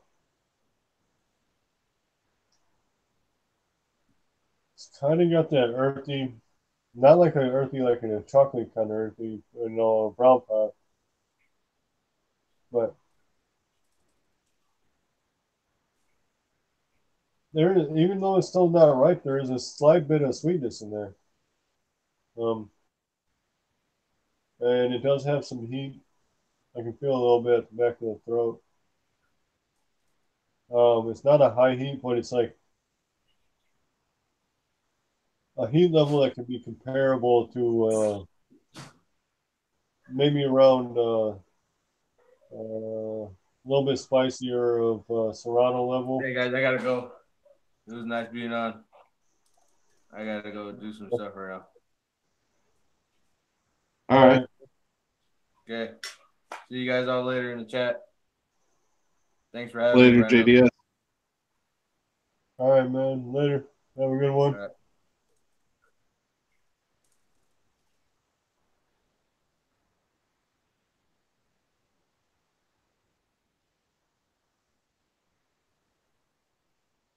Yeah, it Yeah. looked like it had a little bit of a Serrano appearance to it. Like it was a little more than the Serrano heat, though. I mean, in a way, but it didn't. It's just the flavor is not bad. It's not comparable to the Serrano in that sense either, though. Um, um, it's not quite as thick as a Serrano or a jalapeno,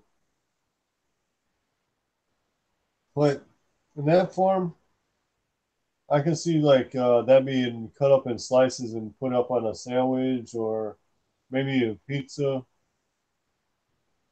Um, maybe pickled in thicker slices. I'm curious to how that's going to be as they're ripened. That's pretty interesting, but a decent flavor. I wonder if they're gonna ripen to more of a rich burgundy red color like that other one that you showed, but maybe more red, or if Yeah, they're gonna go to more of a bright red. yeah, that's could be debatable. Um, I guess I have to wait to see, because even if I do get at least a couple ripe pods on the plant, that'll be good enough to save some seeds from. How much more time do you have left, like in all reality, as far as before it's in the danger zone for temps? That can be really, that can really depend.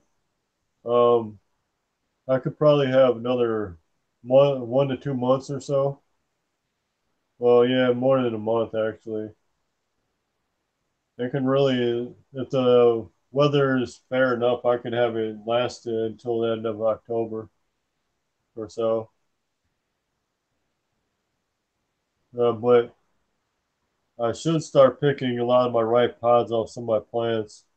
I still got to do another garden stroll video or so. Um, this one will probably include a lot of some of my crosses, which these plants have actually got a little bit over 6 feet tall, or roughly at least a good 6 feet tall. One plant's got I don't know how many ripe pods on it, and these strain of mine is the same strain, but now this year I got like three freaking variations on it. I mean, I got a red, got a brown, got one that's like got some splotches on it. It looks like multicolored now, as even after it ripens. So it's like, come on, man, make up your mind. But I don't mind the variations on it though. But yeah, see, um, let's see if I can see, Rob. See, check this one out. Yeah, That's one of one pod off one plant. that's gnar looking. This is off another one,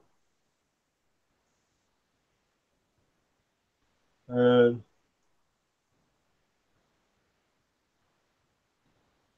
Wow, then check this one. dang. That one's got a sick tail on it. Yeah, that's what I've been noticing on that one. It's just like, oh snap.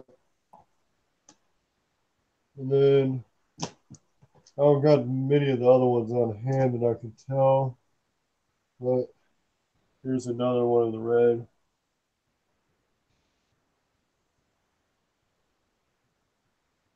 And they can give me a decent size, but I don't know how many pods are on these plants right now.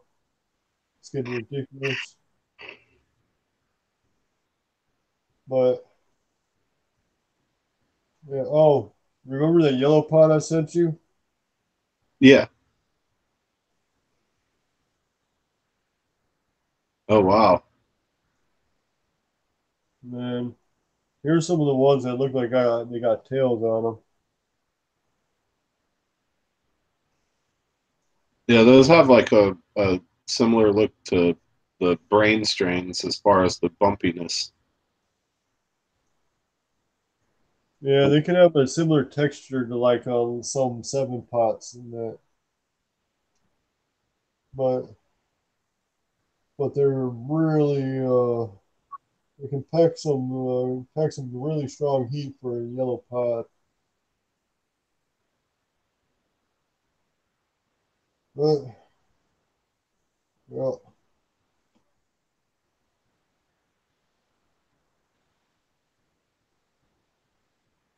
mm,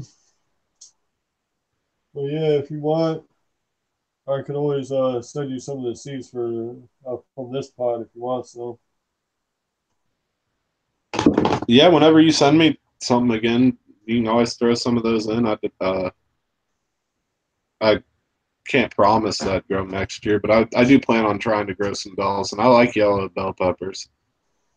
So I'd probably try and grow a plant and see how it does. I think that I might do what I was saying and try to grow one in like a 5 gallon container and see how that does, since I've typically grown them in ground and had poor luck with them. yeah, They don't seem to get very big, but everything that gets grown in containers, if it's treated well and in good dirt, can grow better than plants that are in ground.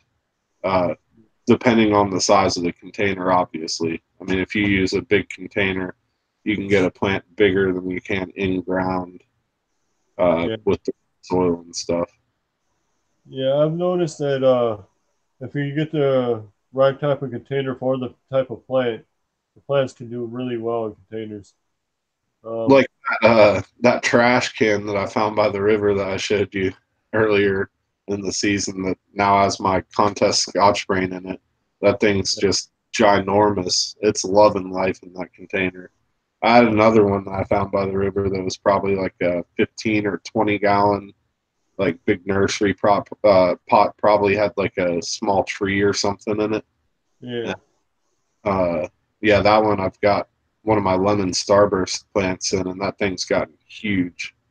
And I Huh. have another planter that was for a tree actually that my mom had, and it was laying under the carport, and I found that earlier this season, and I was like, oh man, I'm gonna definitely use that one. And I've got my contest Dorset noggin. It's probably like again like a 15 or 20 gallon container, and they've been doing very very well in those with and I didn't use dug really good dirt from by the river that was out of the landscaping crew in the neighborhood next to mine used to dump. So it's like with river dirt, and I just dug up a bunch of that and brought it home and filled those big containers, and I mixed in probably uh, I used like one of the containers that was maybe a 15-gallon container. I picked up some mulch from a mulch pile that was over there and brought that home. And then I cut the mulch into all three of the large containers that I have. And as I was filling them with the dirt, I would put like a scoop of mulch in every like two or three scoops of dirt and then mix it up with my hand. So it's got like a certain percentage of mulch mixed in with the dirt. And I think that that's also been helping a lot, just like breaking down as it goes and feeding the plant. But I've had really good success in those. It was a lot of work and it wasn't so much fun, but I think that I'm happy enough with the results that I'll probably tote more dirt out of there. And from where you park to where the dirt's at and then carrying it back, it's probably about a 50-yard, 60-yard walk. And I was using that big trash bin that I've got the Scotch brain in to carry the dirt back to my friend's truck, and we'd like go get like two big trash bins at a time, and it would take both of us like one on either side, holding the handle to walk it across the field, and we'd usually have to set it down two or three times before we got to the truck. But Yeah, I hear you, Rob. That's pretty cool, man. Um, what other ones are you doing in containers? huh? What other plants are you doing in containers? I've got a bunch of different plants in containers, a bunch of different various sizes. I've got some like two or Yeah, three yeah, containers. go ahead, keep talking. I'll be in the chat. I'll be right back. All right. But yeah, I got some different like 2 and 3 gallon containers, and then I got a handful of 1 gallon containers. And BD Beats sent me some 1 gallon fabric pots, which they're actually probably more like a gallon and a half. Because when I got them, I took like a gallon jug because I was like thinking that they looked kind of small, but I put a gallon jug inside of the fabric pot to see if it was a gallon or not, and the gallon jug comfortably fit inside of there, and then there was still like room over the top and room around the edges. So I think they're probably more like a gallon and a half fabric pots, and those have been doing pretty good with some of the Thai varieties and stuff that I have in them. I think that the plants could be bigger and do better if they were in a little bit bigger pots, but it's also been working out okay for the varieties that I planted in there and doing it a little later in the season. I have some that are in as small as probably half-gallon containers, some of the smaller ornamental ones, and those seem to do well in small containers. But any of the super hots that I grow, I pretty much try to go with like 5 gallon minimum for a super hot. I had one that I've gotten like I think a 3 or maybe a 4 gallon pot that's like a nursery pot, and it's a Scotch bonnet squash, and the plant's done good, but it just hadn't done the best, and it was a later start, and it got really bad problem with leaf spots. So, what's up, Scott?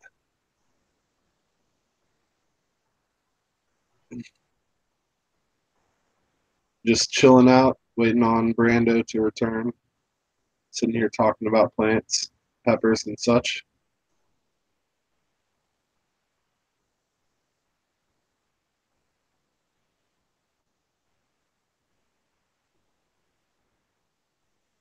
What's going on, Vince? And hey, anybody else out there?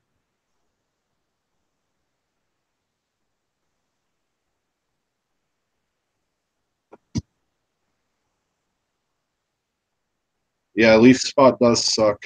Uh, it's just kind of one of those things that happens, and I don't think that it really has anything to do with what you do or don't do to a plant. It's just something that occurs, and when it occurs, it's really tough to deal with. It pretty much can destroy your plants, and there's not a whole lot you can do about it. You can treat it to try and slow it down, but you can't ever cure it. And it kind of comes and goes in waves, I've noticed, which I've never really had to deal with it much in past seasons, but this season I've had it pretty bad on my later starts. All the stuff that I started earlier, I don't know if it was out whenever that stuff or before that stuff was coming around and it built up a tolerance or an immunity to it or what the deal is with that. But 90% of all my plants are fine. And then there's like 10%, which are probably the later starts, all of them. They've just been having a tough time with that leaf spot. I pretty much just abandoned an entire garden uh, up the street at a buddy's house that I'd planted with some of my later starts because they all got leaf spot and almost every single leaf on every single one of the plants fell off and the plants were just looking real sickly. And I haven't even gone to look at that garden for over a month. I asked my friend about it the other day, and I was like, "How's my stuff doing up there? Is it alive? Or are there any peppers? Like, what's going on?" He said that he looked at it from a distance and he could see flowers on some of the plants, and he said that they're alive. So I don't know. I'll go check on it. Maybe it'll be just a surprise when I go over there in another couple weeks or something and check on it. Maybe it'll just be like a bunch of peppers, but I'm not very hopeful for that. The ones that I have at my house that were from the same bunch that got these got planted in containers at my house, and I've also been trying to treat the leaf spot and stuff, and they still haven't really done a whole lot for me. They've got some peppers on them, but very few, and I've had to like really work to get them to set any pods. And a few of the different varieties I really wanted at least a couple pods from to be able to get seeds to grow again next year. So I made sure that they were able to set a few pods, but they aren't doing too hot.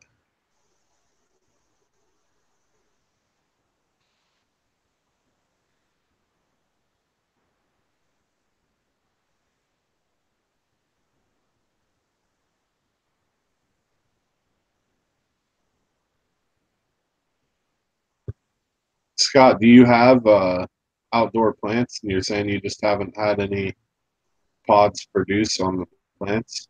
And if that's the case, when did you plant the plants? I know you're in Canada, so you've got a limited window for growing season, but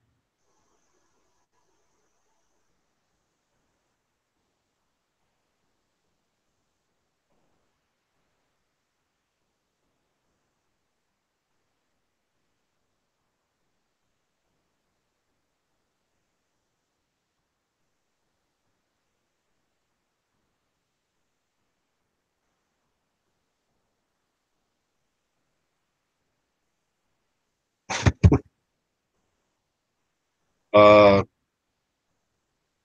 my favorite plant this year, Brando, I'd have to say is my contest Scotch brain. I mean, I'm just proud of myself for that thing. I've got other plants that I would say I like as much as that one, but I think if I had to pick a favorite plant from this year, that one I'm most proud of. And I've got plants that are taller than that one and are doing really good, but that one's just produced like a machine. I've never had a plant that produced that many peppers before. I mean, at least as far as a super hot variety. I mean, it's different with a Thai variety or something where they just get covered up in peppers. But for that Scotch brand, I think I've picked, I don't remember exactly what I'm up to. It's like 170 something or 180 something already. And it's really loading up with its second wave. And I think I could probably, depending on if the pods can make it before the frost, I think I could easily get to 400 plus from that plant, which would be by far way over anything I've ever pulled off of one plant, at least like for a single season plant like that.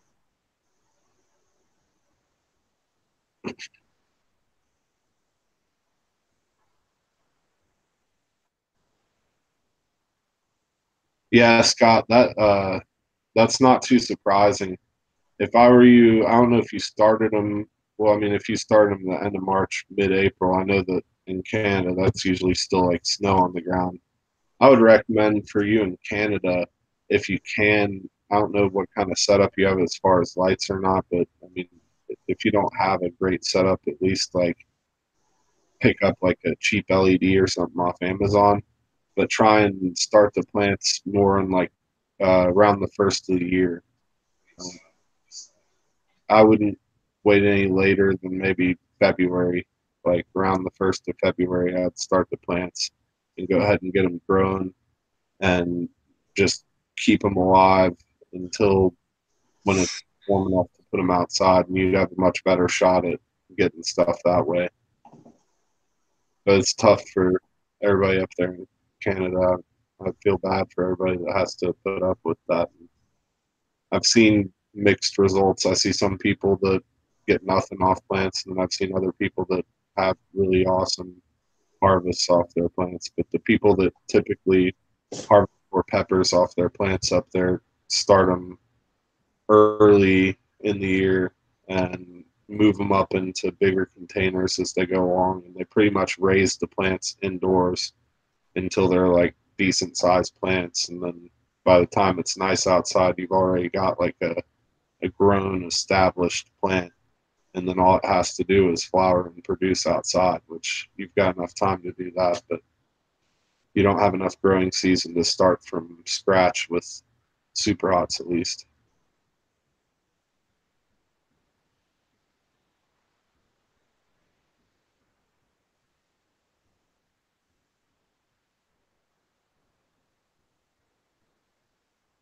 Rev, I don't even have to do a shot to explain that. The Kingstar White Tie are ready to be picked whenever you want to pick them. I personally think that you should at least wait until the purple blushing is gone on them, and then it depends on what you're going to do with them. But the Kingstar White Ties are amazing to just snack on or chop up fresh as a garnish or cook with when they're in the creamy white stage, and when they get to a yellowy orange stage before going red. I hear a lot of people say they don't like them when they're red, but I really do enjoy them when they're red. They just lose the crunchiness. They have more of a crunchy texture when they're white, and that is more appealing to some. But the flavor gets a lot more rich and full when they get to the red stage. I really like them in all stages. I've even had some that had purple blushing on them and chopped them up the same way I do the white ones, and it doesn't make any difference. And the cool thing about that variety is that if you pick all the peppers off of there, there's going to be more like pretty quickly because that plant just produces and produces and produces.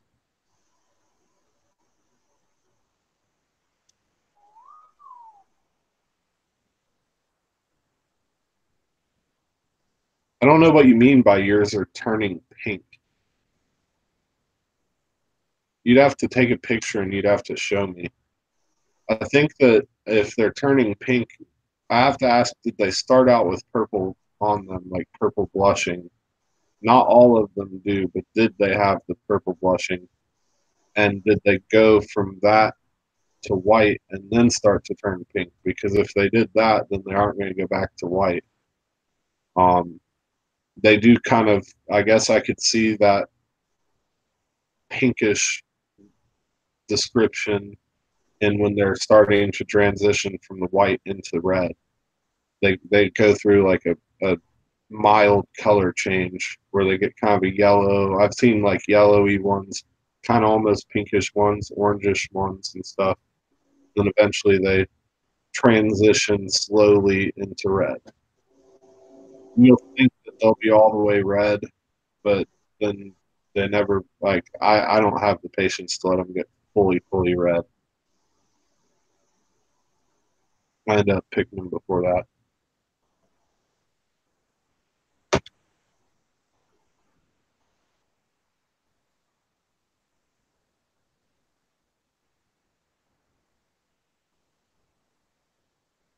Yeah, if they started white and then started to get a pink tint to them, then that sounds like they're just starting to transition into the being ready to go red stage. And I would pick them now if you plan to eat them fresh.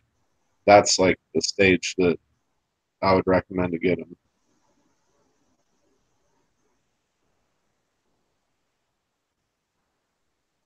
What's up, Barnyard Chicken?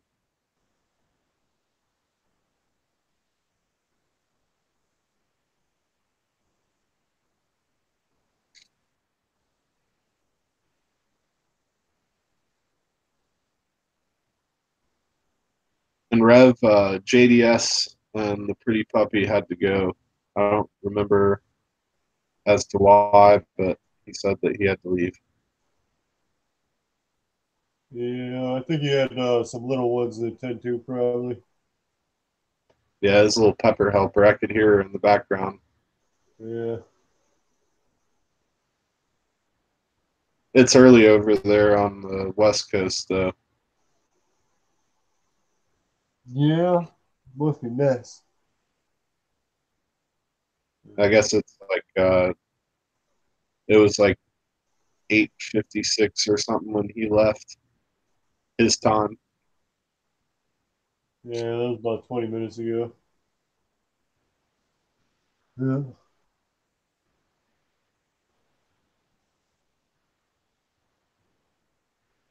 Eh.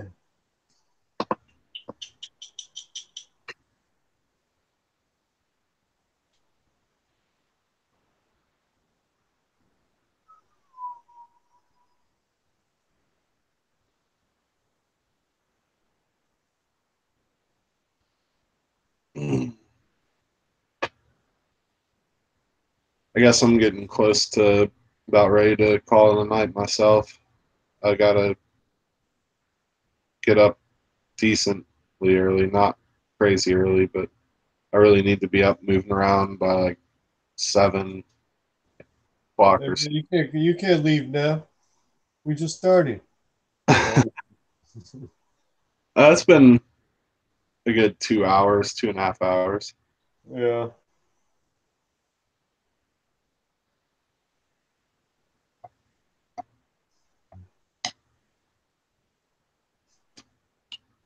Yeah. I didn't ever talk to my friend this evening. He had to work until like 7 or so today. He was supposed to be off yesterday, and we were going to go out yesterday and hit the river, but he ended up getting called into work because somebody had to leave for something. I don't remember.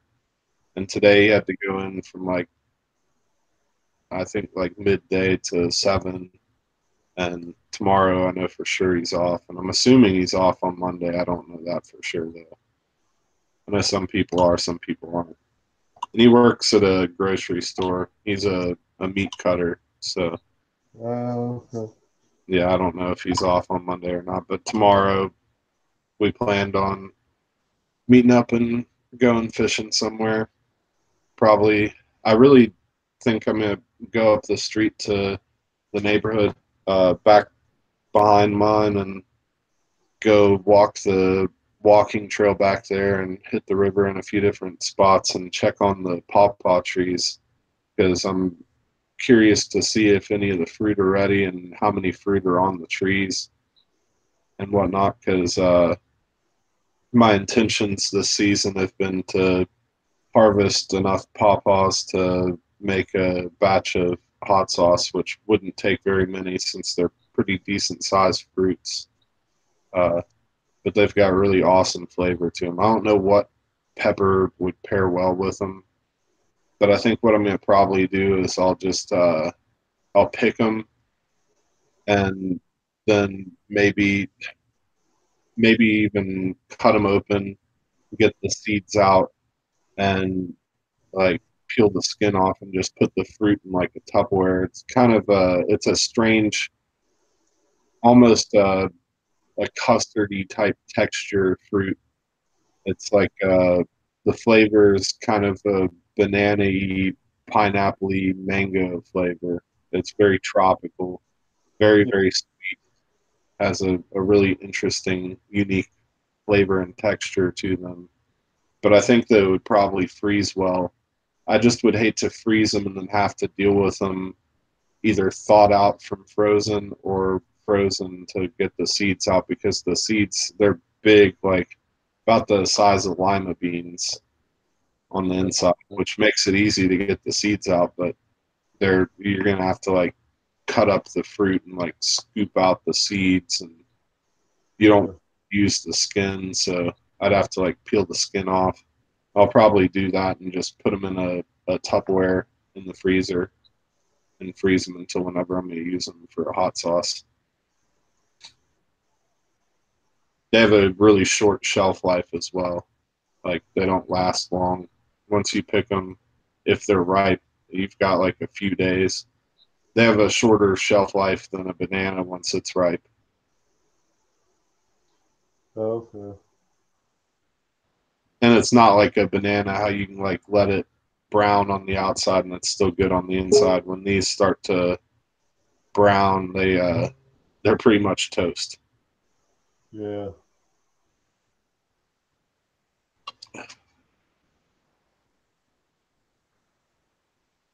Shoot. I think BD just messaged me. Oh yeah. He's probably been lurking in the chat the whole time. I think he was at a friend's house. He just said, "What's up?" Yeah, it's all right, man.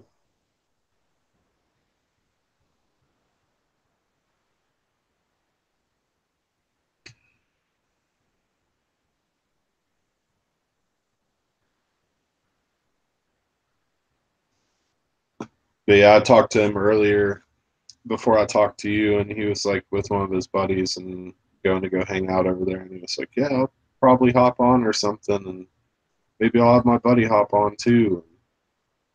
And I don't know. I guess that they ended up having other things going on. Yeah. I also don't think he ate dinner until like pretty late. I'm also quite sure that he's just like sitting in the chat listening. I don't know.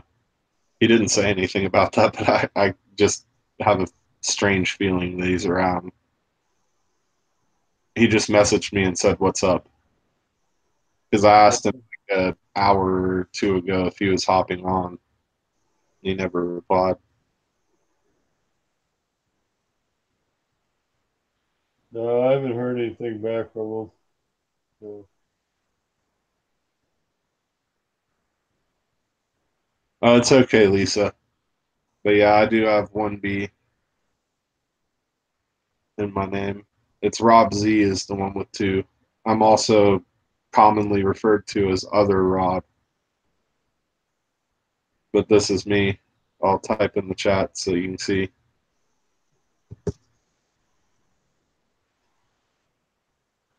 yeah, it's Rob Bloomberg. It's BLOOMBRG.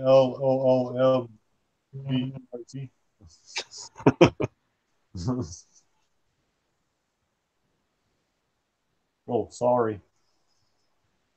Eh?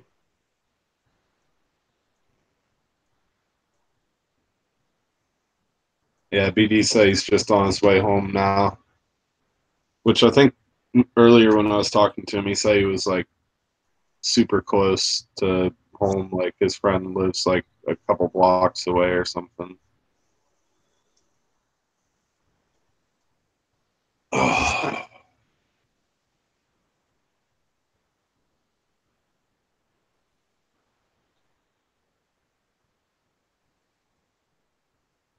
Rev, I didn't say that you called me Other Rob. I was just saying that I do sometimes get referred to as Other Rob, which, I mean, it doesn't bother me. There's lots of other Robs out there, and I'm not the same Rob as every other Rob, so therefore I am Other Rob. It's actually a factual statement. It doesn't bother me in the least bit.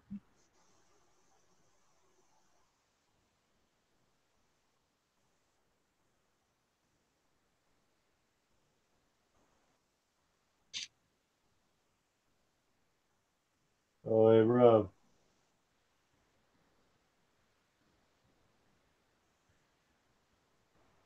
That's that gnarly one off the Funky Mutant.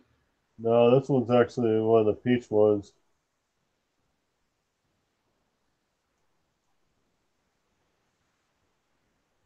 Yeah, it's like they both got different textures to them, different Uh, colors.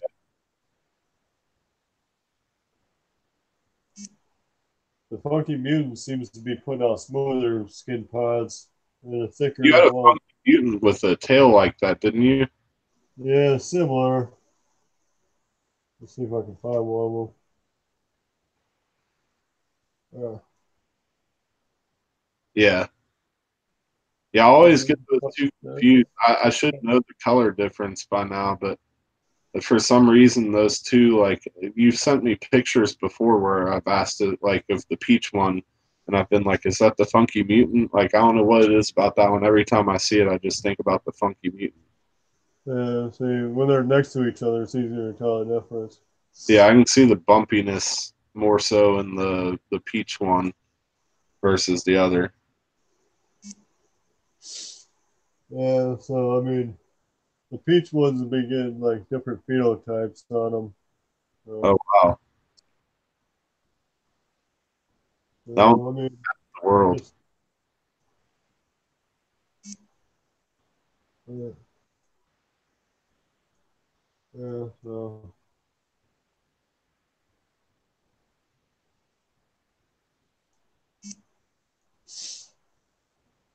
and then I got this kind of pepper. This one's actually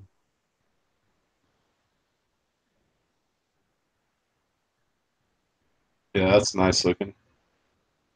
yeah. Hey, Danny. Yeah,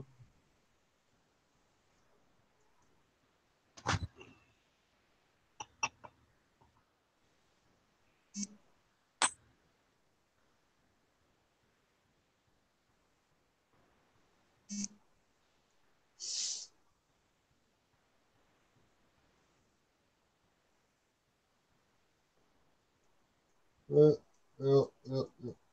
You're right.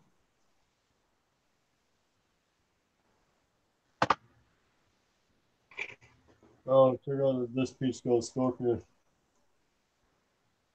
What is that? Peach gold scorpion. Oh wow, that thing's got a crazy look. It looks like a freaking white peach colored Peter Pepper with a tail. Yeah.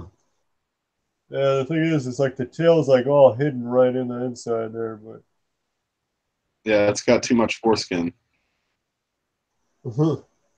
yeah, it didn't get circumcised. But I don't know. With the peach ghost scorpions, I always get like a lot of different odd phenotypes on them for some reason.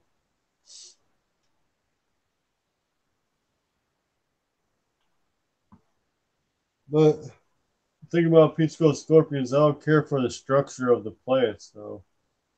They're not the most sturdy. No, mine have not been grown very good. Either of the ones or I have three, and they're actually in three different gardens at three different locations, and none of them I'm very happy with how they're growing. Yeah. They seem to not want to get as big, and they don't want to get as tall and grow as strong. They kind of get to a certain height and then reach outward, is what I've seen from the plants that I have. Yeah.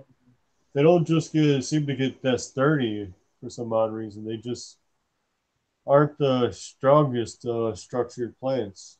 Well, that's because at least the ones that I've got growing, like I said, they don't want to grow strong and tall. They're like growing to a certain size, and then they send out these long branches that stick way out and then get weighted down with pods, and it just kind of like hangs down.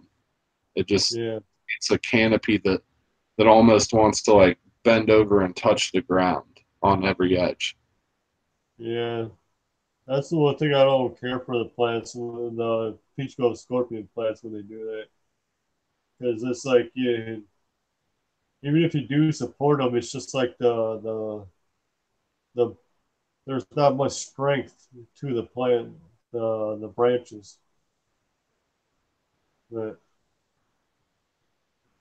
I mean, unlike if you're growing a scorpion plant, I mean, scorpion plants just get like some thick, strong branches on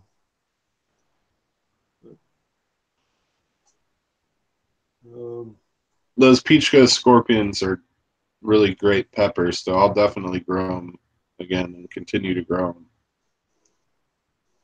Yeah, I've been growing peach gum scorpions for the past few years. It's just I just don't care for the structure of the plants. But I do like the pods and the peppers. It's just the structure of the plants itself.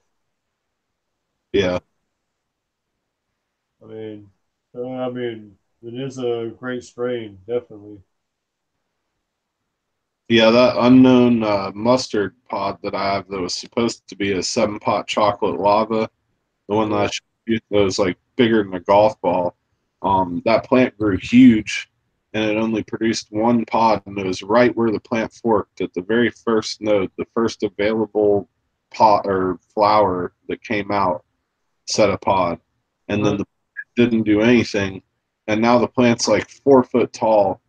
But I don't like the structure of the way that the plant has grown, and it's starting to pod up with some pods. But the way that this thing's grown is like it went from the stem up to a fork, and then it continuously forked out in every direction to where it's created this big uh like look, this is the way that the plant grows. Like here's the center stem, and then Yeah, the plant goes like this, and it's like created like if you look at it from the top, it's like a big bowl inside of the plant. Like it just reached out in every direction at like an angle to where the like it looks like there's some like the top part of the plant's been like chopped off or something, but it uh, hasn't. It's just the way that the plant's been growing. It reaches direction at an angle away from the stem to where it looks like the whole top half of the plant's missing, like it's been chopped off or something. I just don't like the way it looks, and it's very the way it's growing is set up very much to where if it got weighted down with pods, those branches would just start snapping off like twigs all over the place. yeah. Next season come around, I'm going to have to start pruning some of my plants a little bit more than I did last year because there's a number of them where I could have pruned them a little bit better. But a lot of them, with several of them, I just kind of let them grow, and then they just ended up with a whole mess of branches everywhere. Um, but Yeah, with that plant, if I had gone and I pruned the tips of each branch once it got to a certain width and pruned the tips off each branch, it would have encouraged those other nodes to start shooting out branches that would have filled it in and made it more bushy. yeah, But it just kind of it grew straight up and forked, and then from the fork it just shot out fork after fork after fork that have stacked and layered facing away from the stem to where yeah, it's like a weird bowl shape if you look at it from the top.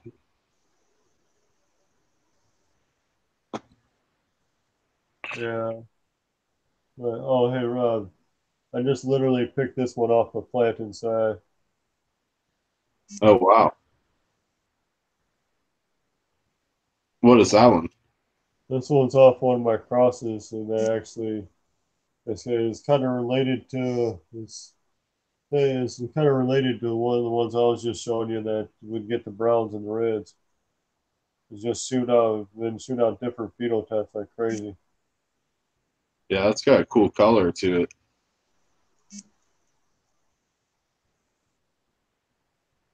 But if this was being grown outside, the plant would definitely be bigger and the pods would be bigger.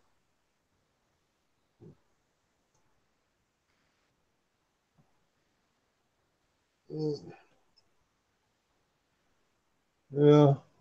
Uh,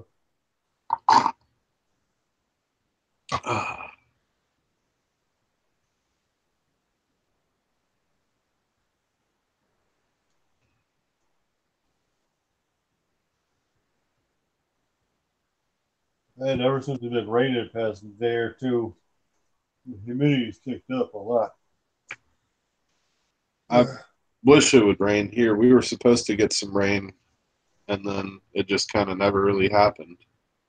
Um, we got like a little tiny bit of rain one evening, and it was nice because I was thinking that it was going to keep raining like they had said, but it just completely went around us. And everything that was supposed to hit us broke up before it got here. Same thing that's been happening to me all summer, pretty much. My back garden's like completely wilted because there's nothing covering the ground to hold in moisture, and it's been so dry for so long here that everything is pretty much just bone dry. I mean, if you try to go dig a hole anywhere in the ground, it's like chiseling through concrete. So Yeah. I'm gonna have to just break down and water my back garden, which I really hate doing because I have to carry in water uh, either from the hose spigot, or I prefer to use the creek water, but the creek water runs cold and it's like spring, But and I know that's really I don't know. I was going to offer a suggestion. I mean, I'm sure you probably thought of it or, thought it over or something, but never think of getting like some big rain barrels or something like that? yeah. Um, the only reason that I haven't done that is because of the mosquitoes around here, and I just Uh, don't want to. I don't really want to like have anywhere else that they can reproduce any worse than they already do. what I was meaning is by rain barrels, not having it like an open rain barrel, but have one where you could just kind of have a top over it to kind of prevent bugs from getting in. Yeah, that's not a bad idea. Um, Because there's one that I had that would basically kind of had a top over it, and then it had like a little hose spigot right off the bottom side, and I'd have it raised up on a couple of cinder blocks or so, so that if you wanted to fill something up, you can have the spigot pretty low, and you can just kind of just open it up, fill up whatever you need, and then go water. And I mean, if needs be, I mean, but so I was going to say that you could probably do something like that with get some of those big blue plastic barrels that some people be tossing out or something. Have yeah, like the have like one of those little screw holes in the side on the top that if you fill up like go every so often go to the creek or whatever, get some get some jugs or something and start filling it up when you have some free time. And then on reserve, if you need be, you can have that on reserve and just use it as needed. But, Brad was saying my camera went out. I haven't done anything to my camera. oh, I see what he's saying. And just showing your icon. Yeah, I see that. It's a mighty fine bass. Yeah. There's been some silly things going on with the tube. So, uh-oh.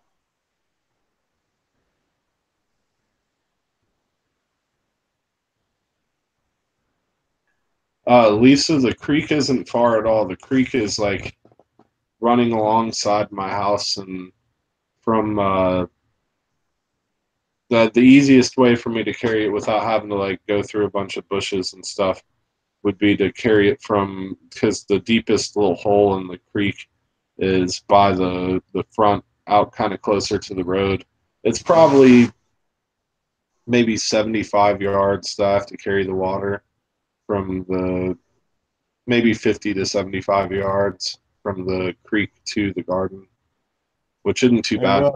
What I usually do is I use like a decent sized cooler. It's probably like a 10-gallon cooler, and I use like a pitcher, and I just go get the pitcher and just scoop pitcherfuls of water into the cooler till it's full, then put the pitcher in the cooler, carry the cooler over to the garden, and then use the pitcher to water the garden. I usually have to make like, because I've got like 40 or 43 plants or something in that garden, so it takes me like three or four trips to water everything in that garden. I guess I give it probably like 30 gallons ish of water.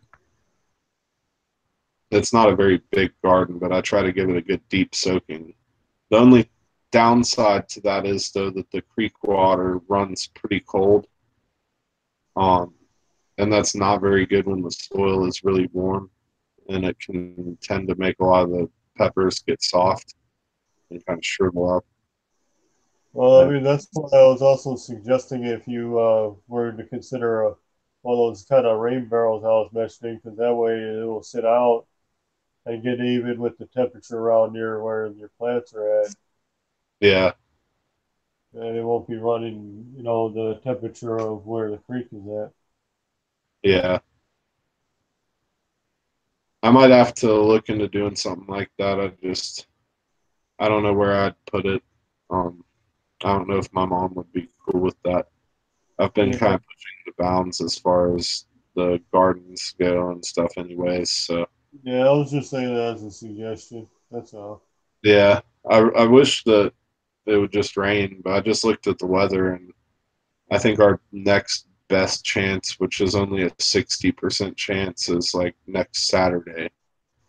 So that doesn't look very promising. And pretty much every single day for all of the summer, because I live in Tennessee and the humidity is usually higher.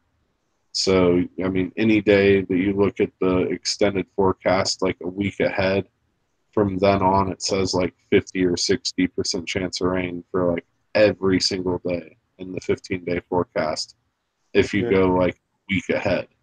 But then by the time that gets closer, those percentages go down, and even sometimes you'll, like the other day I had like a 90% chance of rain and it didn't rain any. So that's just part of living here, and it sucks.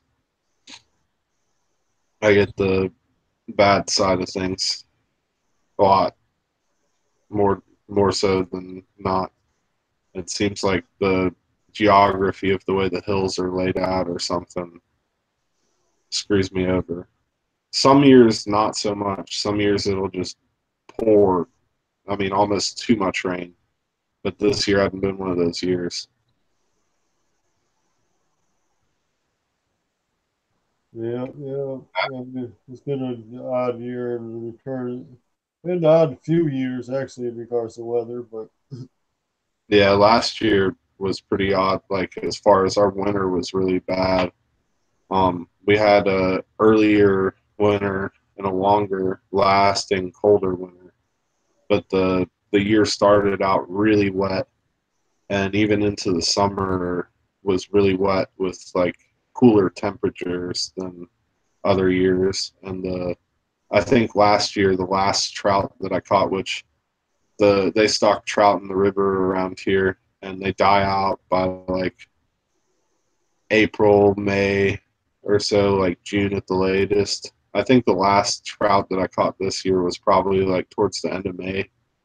And last year, the last trout that I caught was like early in July, which was pretty late. I had never caught one past like mid June before last year. But that was like how much rain that we had was it was able to keep the water temperature in the river cool and keep the water levels higher. But this year they got down real low. I mean, it's dried up to where it's real pitiful looking. Everything's dried up around here, and the temperatures have sucked. They haven't been as bad as some years, but they've still sucked. And the lack of rain has just been brutal.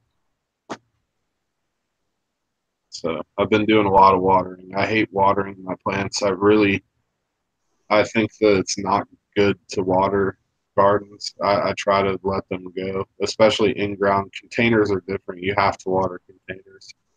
But in ground plants, I usually try to let them go. And I try to avoid watering at all costs. But when the plants Uh, start shriveling I and I don't try avoiding watering my plants. I mean, I do for I in, noticed. What's that? I said I do for in ground, but usually the in ground plants are able to get deep enough to find the water table.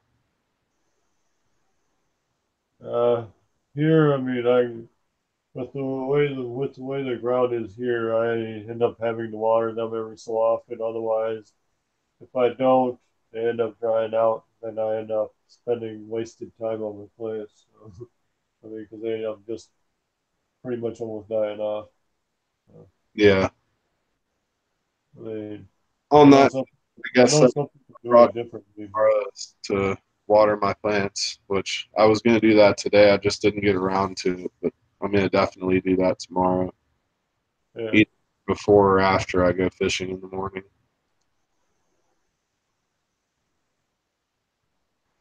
all right. I'm going to give it a good, deep, deep soaking. I don't care if that water's cold. I'd rather have some shriveled pods and nice, healthy looking plants. I mean, most of the first wave of pods on them's about done anyways, so I'll just like a lot of them are really just flowering now, and I'll just water as Yeah. much as I can. Oh no, I was going to suggest if you're going to water them, either do it like earlier in the day or do it more after in the evening.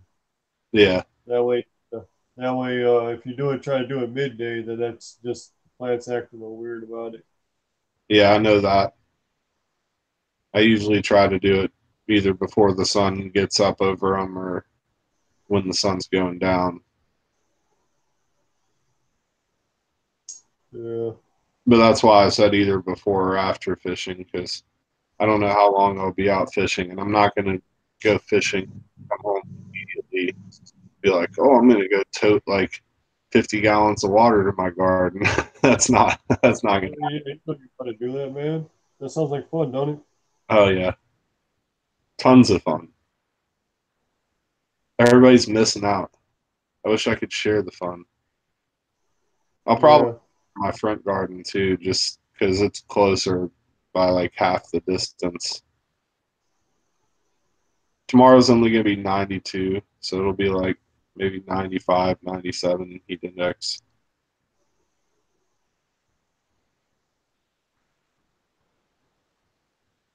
yeah. Not too bad, but that's like our consistent temps for like the next week.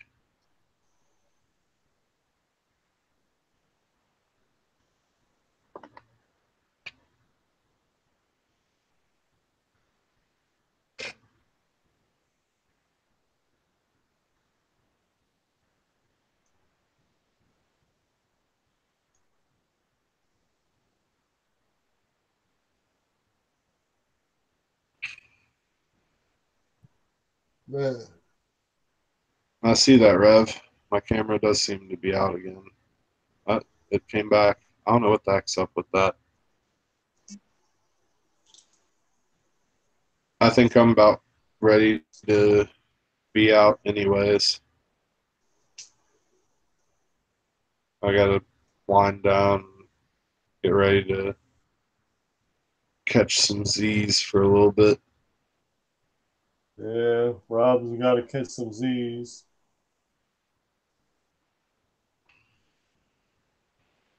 Old Rob Double B's got to catch some Z's. Yeah. I've been working on a sleep study for quite some time now, and I still keep getting inconclusive results. So I keep For running sleep study, huh? tests. Yeah, keep running tests just to see. I think I need to work on my tests a little more. And it's always good to keep updated data in the system. Yeah, well, my sleep studies have been rather variable. Yeah, I've been kind of, you know, brief on my studies.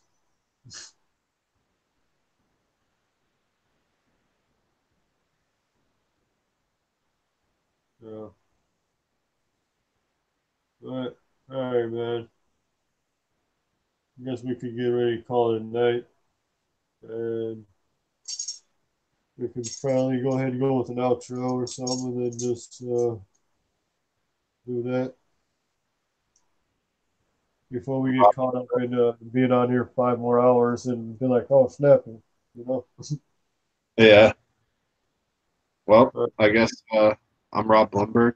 You can find me floating around on different people's YouTube channels until I ever do something with my YouTube channel. It does exist. It just isn't active. I don't really have any way to upload anything. I mean, I guess I could do stuff off my phone, but I at least need to get a new memory card to be able to do some videos because I don't have the space in my memory to do any sort of videos. But one of these days I'll work on that, and otherwise I'm on Google Plus in the Pepper Lovers community and also post to my public page different fishing related posts and other things. So you can find me there. That's about all I got to say. all right.